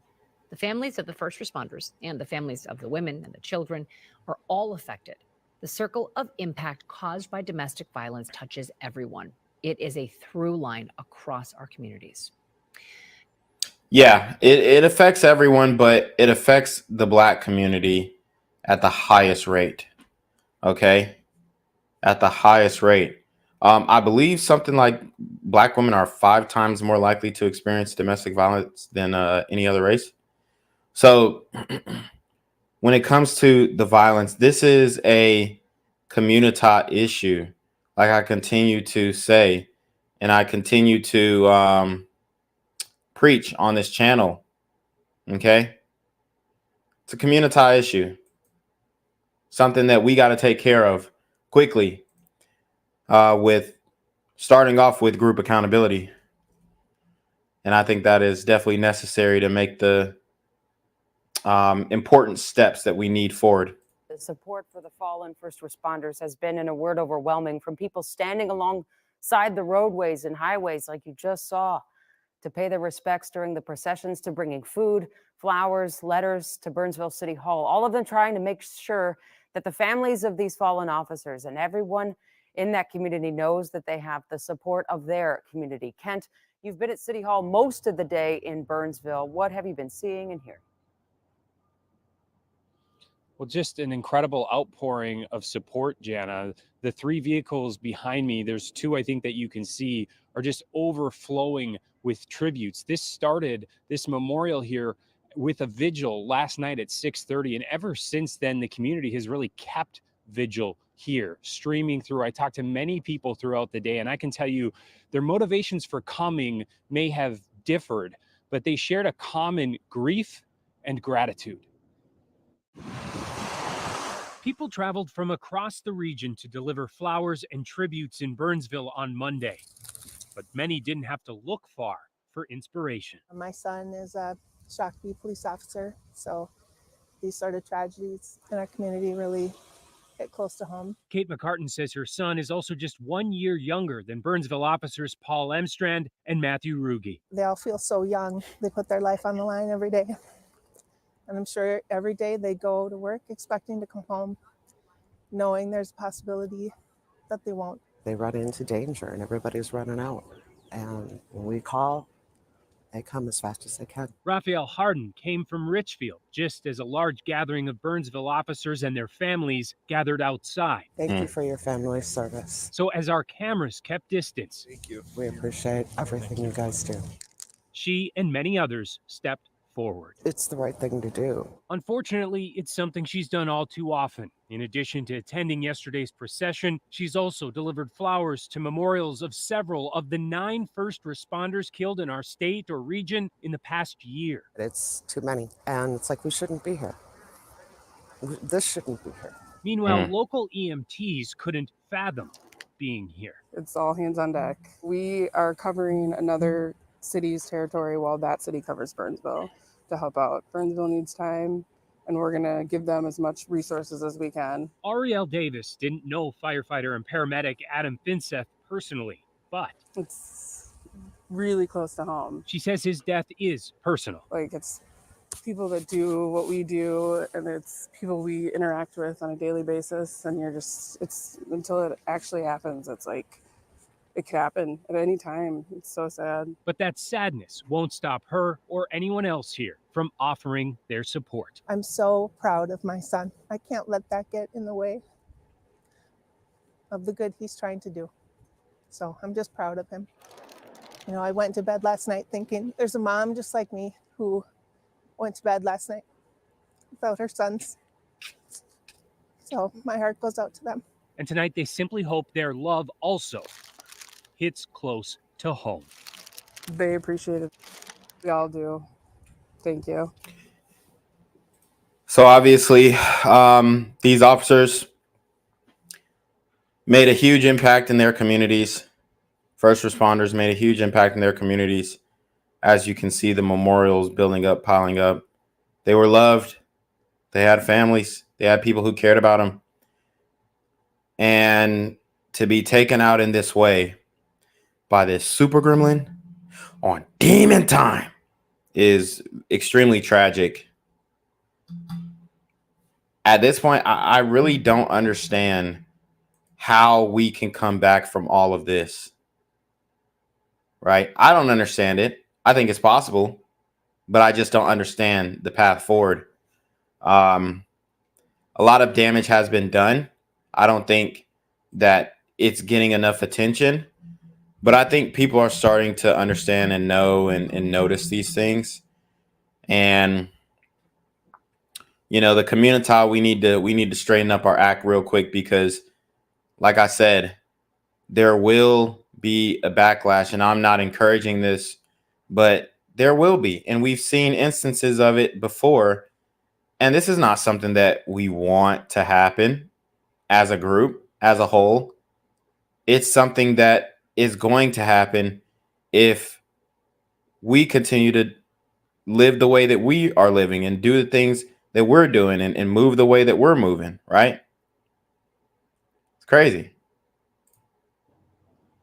Having been out there today, when those officers and their families gathered, I can tell you that this is all very much appreciated. A lot of emotion, a lot of hugs there, as we were, again, keeping our distance so that they can grieve and pay their own respects.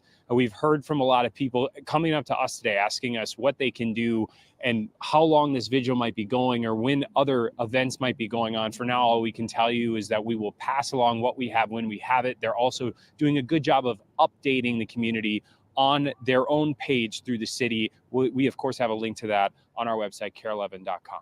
Jana? Yeah, you see families walking away behind you, leaving flowers. We really appreciate seeing all of that. Thanks so much, Kent. Yeah, man.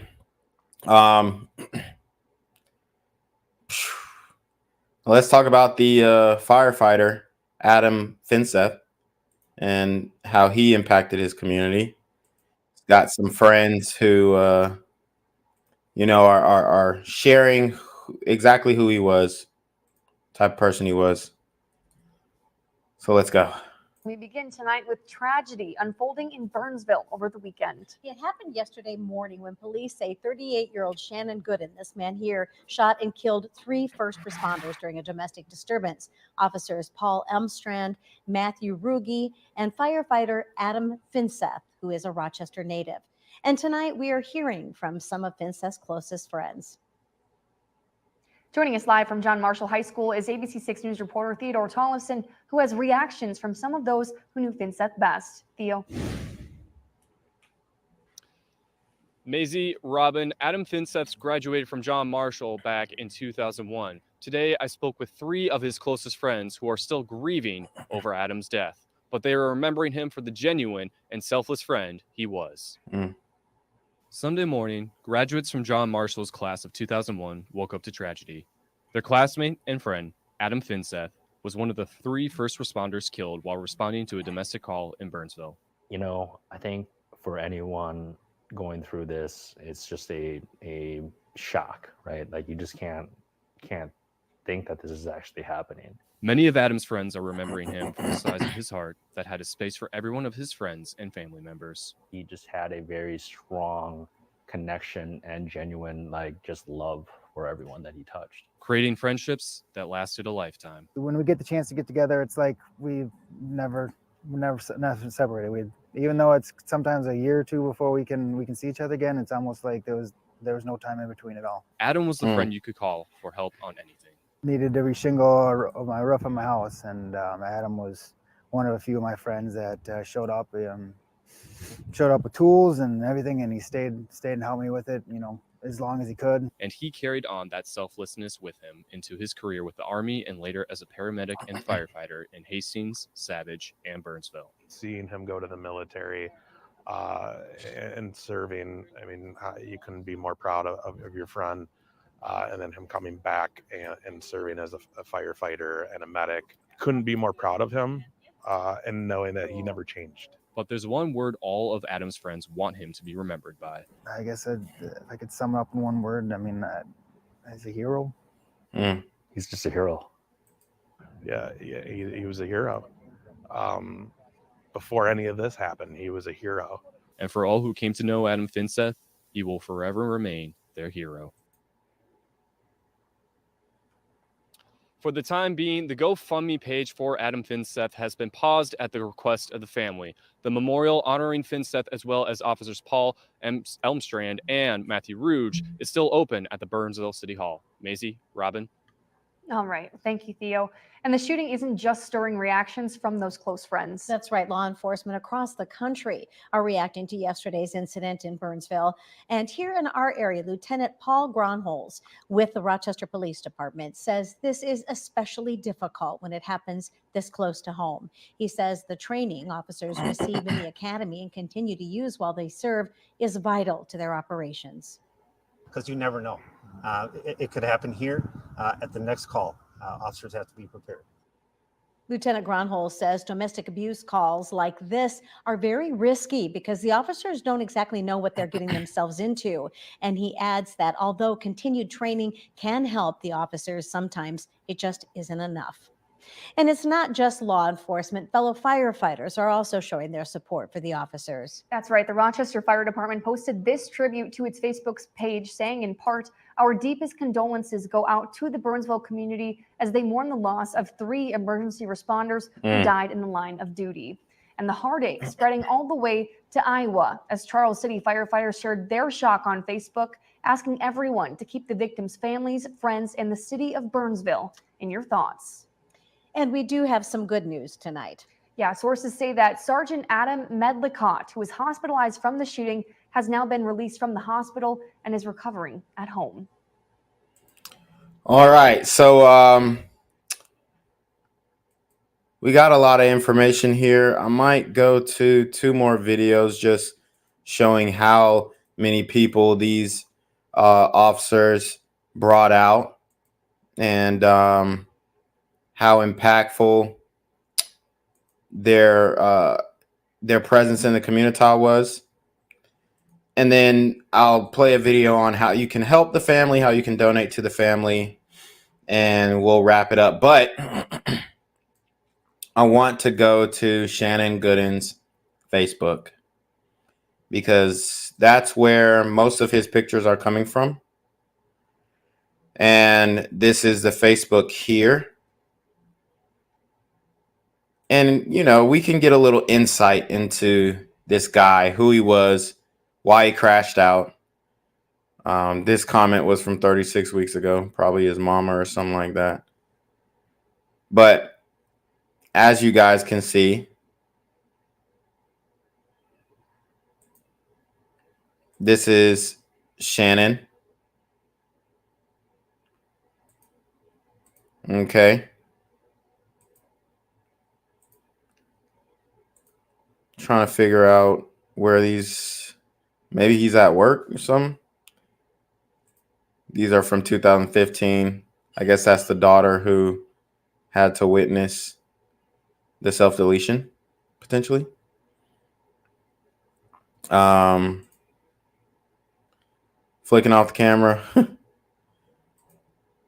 He got the Last Kings hat on back in the day. That was a big thing around that time period between 2012, 2015. Last Kings, Tyga's clothing line. So, I mean, he kind of just seemed like a weird, I don't know. But this is him with his family, right? Kids, honestly, I mean. Let's see. It's on Facebook. I mean, I don't want to really put them out there like that all crazy, but just some of his tweet or his Facebook posts. You'll never take me alive. I'm a tiger. Wow. Wow. I mean, this is 2014, and obviously he probably didn't mean for this quoted Facebook post to have the meaning that it does now, but wow, I mean that it's pretty creepy. He says, "Hey, I miss my nigga. We all at my crib today. Message me. Family faker than foes." Okay. Looks like he's at the crib. 2014. Okay.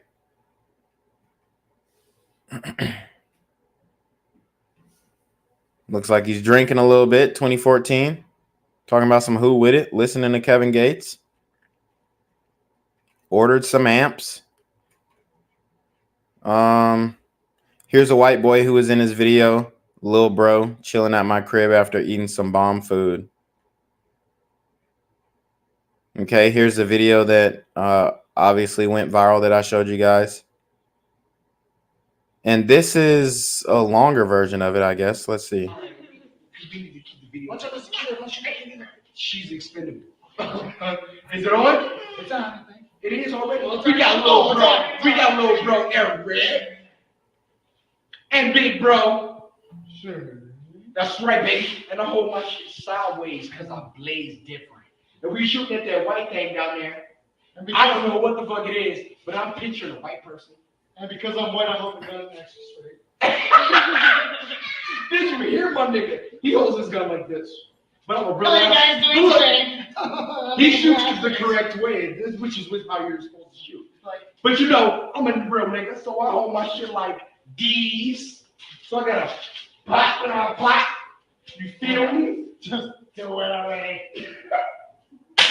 And you know, look, I hit nothing, obviously. Now look, let's see how Eric does it, which will actually shoot something. I swear to God, if you guys can't shoot this and we can, that's pretty sad. We're playing with you right now, so it seems okay, yeah. What gets him to shoot them over? Yeah, he gonna shoot it. He gonna shoot it looking at his wife, or not. Hello, motherfucker. Come on, bro. Okay. How you doing, man? Hey, remember you shot me in the dick with the paintball gun? We went fishing. It was me, you, Dan, and a bunch of us. And you were holding your shooting. You were like, just jump. And I shoot, like, just jump. Hey, how do you like them apples? Blew that shit the fuck up. Oh, hey, fuck. I don't think I broke everything. You touched something, though. Damn. You ricochet. I can probably shoot it like this. You probably could. Hey, we get 3 shots apiece. So you're on your first shot. I took one gay ass shot, sideways like a nigger shoot, but that wasn't my. So you heard what the? Yeah, damn. Hold on, run it back. Did this ninja just call himself a nigger? What the fuck? Shots apiece. So you're on your first shot. I took one gay ass shot, sideways like a nigger shoot, but Oh, that God. wasn't my real shot. Of course not. As you can see, there are no. That's pretty wild. Lord have mercy. Obviously, him and this white boy were pretty tight. Looking at Eric Johnson's page. I'll open that up in another tab. Because he doesn't really have much to do with this. But these guys were buddies, so I guess I don't know, man. This one's wild. This one's wild, but he's definitely a weird guy. For sure. Let me see what Eric's talking about. Hasn't posted since 2019. Looks like he's married. The woman in the video potentially is probably the woman who was holding the camera. Probably his wife. But yeah, he hasn't really posted much, so but yeah, that was his buddy. Good old Eric. Let's see. Somebody says, I hear the girl and child air gun air gun games ain't really a premonition except the white people thing. Right. Okay. So let's get into some more of these visuals, the memorials, and then we'll get into how you can help the families of the fallen. Then we'll get up out of here. Burnsville, the state of Minnesota, and people all across the country in mourning tonight over the killing of 2 police officers and a firefighter paramedic. Good evening, everyone. I'm Brett Hoffland. And I'm Kirsten Swanson. Tonight, the BCA is investigating the fatal shooting that claimed the lives of these 3 men, Officer Paul Elmstrand, Officer Matthew Ruge, and paramedic firefighter Adam Finseth. We have live team coverage tonight. Jay Coles has more on how a domestic call turned into a deadly gunfight while several children were in the house. But first, let's go to Brittany Ehrman, who is at a vigil honoring the heroes who died in the line of duty and has more on their service to the city. Well, just by looking at the hood of this squad car, you can see the love and support from the community. There are piles of flowers, candles, and balloons. Just within the last hour, we saw Minneapolis police come and stand here and pray next to the car. We've seen heavy hearts, tears from children, and in the midst of tragedy, the Burnsville community still found a way to stand together. Jesus, Trying to find the right words. when you come If it's through a song, hear our prayer or prayer. and comfort our hearts. At a Sunday night vigil, over 100 people came to pay their respects to 3 first responders in Burnsville who took a domestic violence call early Sunday morning and never came home. This is a caring community, and we've all suffered a loss of our family. This is a hard day. It's a really hard day for our public safety family. We're hurting. 40-year-old firefighter and paramedic Adam Finseth has been a part of Burnsville Fire since February of 2019. 27-year-old Burnsville officer Paul Elmstrand joined the city's police department in August of 2017 as a community service officer. 2 years later, he was promoted to officer. He was also a part of the department's mobile command staff, peer team, honor guard, and field training unit. Officer Matthew Ruge was also 27 years old. He joined Burnsville PD in April of 2020. He was a part of the department's crisis negotiations team and was a physical evidence officer. There are little children here who are going to be missing their daddy. And as a dad, that breaks my heart. Minnesotans brought flowers, candles, and heartfelt messages to this vigil to remind Burnsville first responders they're not alone. We're going to grow from this and take care of each other. I hope everyone who sees this, when they see a police officer, they're going to say, thank you for your service. And a paramedic or a firefighter, they'll say, thank you for your service.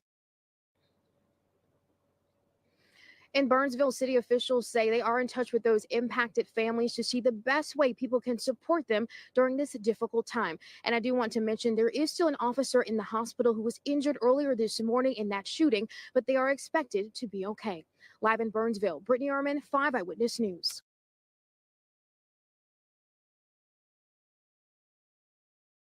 So obviously they impacted the community in a great way. And everyone's remembering them for who they were and the heroes that they were. And it's just sad that they had to get caught up in this guy's mess. A vigil is being held right now for the 3 first responders killed in Burnsville this weekend. This is a live look right now as the community, city, and state leaders pay tribute to police officers Paul Elmstrand and Matthew Ruge, as well as firefighter paramedic Adam Finseth. Shout out to Boy Cochina with the $5 super trap. He says, Christy Swanson, the original Buffy. No way. Hey, BGZ. Thanks for your service. Hold on. Hello? Where we at? Oh, you want to know where I'm at? We outside! Senator Amy Klobuchar was one of the first to address the crowd. The state mourns with you and the nation mourns with you. I think about these 3 men, so young, taken away, and really their whole lives in front of them. Tonight, we have team coverage of the tragedy. Renee Cooper will have new details about the shooter in a couple of moments. But first, Eric Shalou's live at the vigil to show us how Officer Elmstrand's being remembered. Eric? Yeah, we continue to see folks that are showing up here for the vigil that began at 5:30. The mayor of Burnsville saying a short time ago from the podium, our hearts are broken. A lot of tears in the crowd as well. As you mentioned, we're learning more about the three men who lost their lives and the impact they had on the community, including police officer Paul Elmstrand, who was very active in his community church. Wow. At the Woodbridge Church in Medina, a familiar face is now missing from the congregation. Our whole community was just in shock. Burnsville police officer Paul Elmstrand was one of 3 first responders fatally shot last weekend. We rejoice that Paul is with Jesus, and each day is hard. And each day we grieve. Pastor Zach Bush vividly recalls seeing Elmstrand sitting with his young children in church, where their mother is a faith leader. He would bring... Wow. So now she has to raise those children by herself. They had 2 very young children. Oh, man, heartbreaking. Their kids in to hear mom lead worship. And he loved Cindy, and she loves Paul. The officer's widow, Cindy, shared a statement with 5 Eyewitness News about her husband that reads in part, "He was the most generous, loving, patient person I've ever known, with the biggest smile." Going on to write, "He had a servant's heart and would drop everything to help someone who was in need, whether it be family, friend, or someone on the street." Elmstrand was 27 years old and had been with the Burnsville Police Department since August of 2017. During that time, he held different roles, including part of their mobile command staff, honor guard, and field training unit. The thing that I keep coming back to is he was so personable. He would make anyone feel seen. He would make anyone feel heard. The community lined the streets Tuesday afternoon as a procession took the fallen officers, including Elmstrand, to a funeral home in Jordan. A heart of sacrifice, of selflessness, of servitude. And now this Medina church is helping Officer Elmstrand's family navigate the long journey ahead. We want to carry on his life and his legacy and his memories and the stories that are shared to his young children. Starting by getting a meal train going for his family and also a fund to help his 2 children and his wife, who's the faith leader at their church. I listened a short time ago, one of the city leaders that came up to the podium thanked the many departments here in the South Metro that have offered their assistance, including some of the fire departments that are help taking calls for Burnsville Fire as they grieve. Now, we also talked to city leaders. At this point, no memorial service has been announced, but we will keep checking in with them and let you know when we hear more. That's the latest live tonight here in Burnsville. Eric Shalou, 5 Eyewitness News. Thank you, Eric. All right. So on the last video I'm going to go over is how you can help the family. I think Fox 9 is putting out a PSA on how you can support the fallen. So I know this story was really heavy, really deep, but we're almost done. I appreciate everybody sticking with me. All those who are, listening intently and helping me also, correct things if I get them wrong. So shout out to you guys in the chat. And man, this is just crazy. But this is something that we have learned to almost grow accustomed to, which I hate to say that, but we really have. We've grown accustomed to this, gone complacent to it, and it shouldn't be that way. Those 3 first responders, there's been an outpouring of support from the community for all of the people affected. Our Bill Keller is live in neighboring Eagan this morning as a local restaurant is just opening this morning, planning to give all the money they make today to the families of first responders. That is quite a gift. Good morning. Good morning. Yeah, the devastating tragedy of this Burnsville shooting really only matched by the outpouring of support by really unknowns. We're here inside the Hope Breakfast Bar, where the restaurant, as you say, holding a very special fundraiser this morning. I'm joined by Kevin Kelly, the general manager. The name sounds like it's already in the restaurant, Hope. What's your plan today? Our plan today is to go ahead. The community is going to come in. All 100% proceeds are going to go to the Burnsville families that are affected by this tragedy. And now Hope is in your name, but it's also part of your business model. Absolutely. We at all 3 of our locations, we definitely give our 3% of all of our sales back to the community, different charity organizations. It's Give Hope. How much money are you hoping to raise? We're looking at close to $15,000 today. $15,000 today. Also, a lot of guests are coming in within the community and just making cash donations. Yeah, I just saw a man who came in. I thought maybe he was picking up an order and he dropped off how much money? Just 60 right now. We're up to about 260 just from the community coming in since we just opened. So the doors just opened at 8 o'clock. This will be going on till 3 this afternoon. That's their normal restaurant hours. Meanwhile, there is an organization called Frontline Foundation. They're also donating $20,000 to each of the families killed in this on-duty incident. Now, the group which supports those fallen heroes says that these death benefits are going to come when grief is high. The financial stress, they say, is really the last thing these families need to worry about. And finally, within just the last hour or so, the city of Burnsville finally announcing an official way to help support these heroes' families. It is participating in what they're partnering with law enforcement labor services to be collecting those monetary donations. They note that this is the only verified contribution site on behalf of those families. They're warning supporters, don't fall victim to any other scams. Anyone that wants to make a non-monetary donation, you can do that as well. You can show your support. You can visit the Mission Outpost Donation Center. That's at the Prince of Peace Church in Burnsville. You can find more information and a link to donate. So there y'all hear it, ain't you see some GoFundMe's popping up, unless it's said that it's straight from the family and you can verify that. Don't be donating. Just go through what they telling you. I don't want none of y'all to lose y'all money, but yeah, if you feel it on your heart, man, go ahead and donate to these families, guys. These guys risked their lives, lost their lives, are never going to see their families again, trying to keep us safe, trying to solve the issues in the community that we should be solving ourselves, but unfortunately we can't solve the issue by ourselves. So we have people who are willing to do this work, and they should be honored for it, man. I just hate it. I just hate that we continue to see these situations go down, and the community is just so adverse to saying, hold on now, we have a big problem going on, Jack. We got a big problem. 3 people killed. This man killed 3 people, including himself. He didn't have to kill any of those people, but he did. These super gremlins are on demon time. Fox9.com, though, but it's going to be quite a morning here in Burnsville at the breakfast place as they work to raise money, giving all of that back to those families. Back to you. Yeah, thank you, Bill. We know so many people want to help right now. So it's great to see there are some ways to do that. Thanks so much, Bill. Thanks, Bill. Man, that was deep. This story was deep, man. One of the deepest stories that I've ever covered.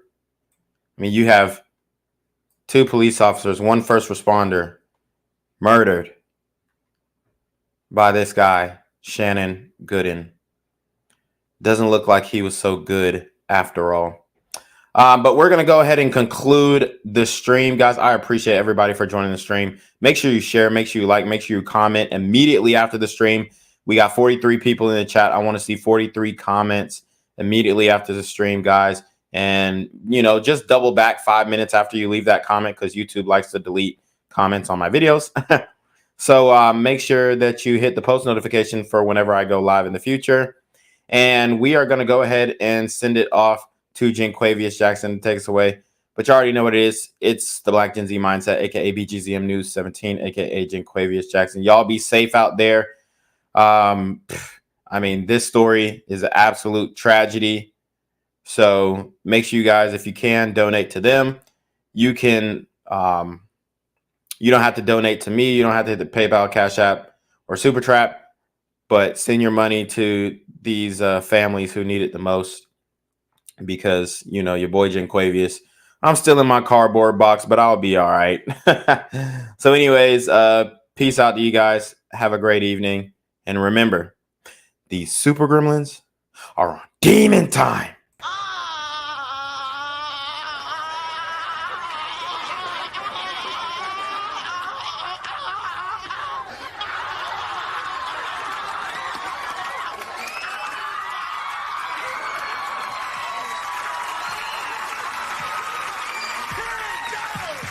What's good, Shadow Realm? It's your boy Jenquavius Jackson, and y'all already know I'm demonetized and shadow banned in this bitch. So if you want to contribute, go to the Cash App, the PayPal, the GoFundMe, or join the Patreon. Also, don't forget to visit the merch store for all your favorite BGZM News 17 gear, including our exclusive Trump is a Blood t-shirt. Go fast before they sell out. They are already flying off the shelves, no cap. And remember, these super gremlins are on demon time.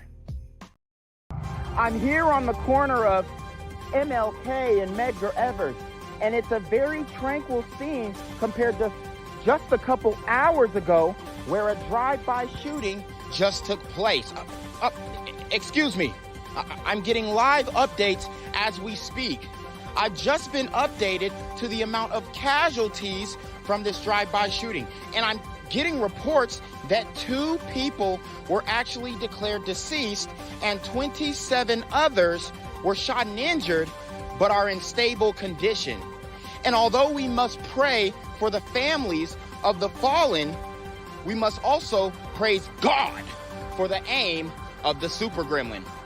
If you want to know more about the victims of this crime, make sure you add BGZM News 17 on Patreon at www.patreon.com/blackgenzmindset.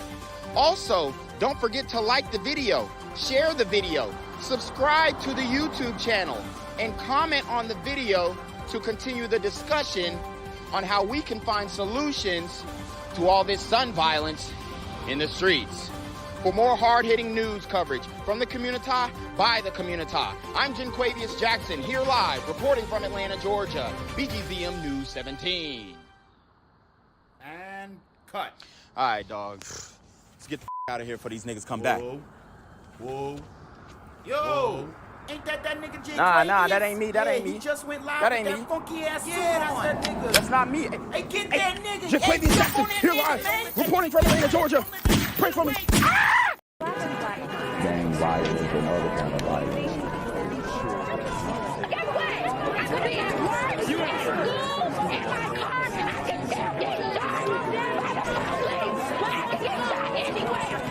So it is what it is.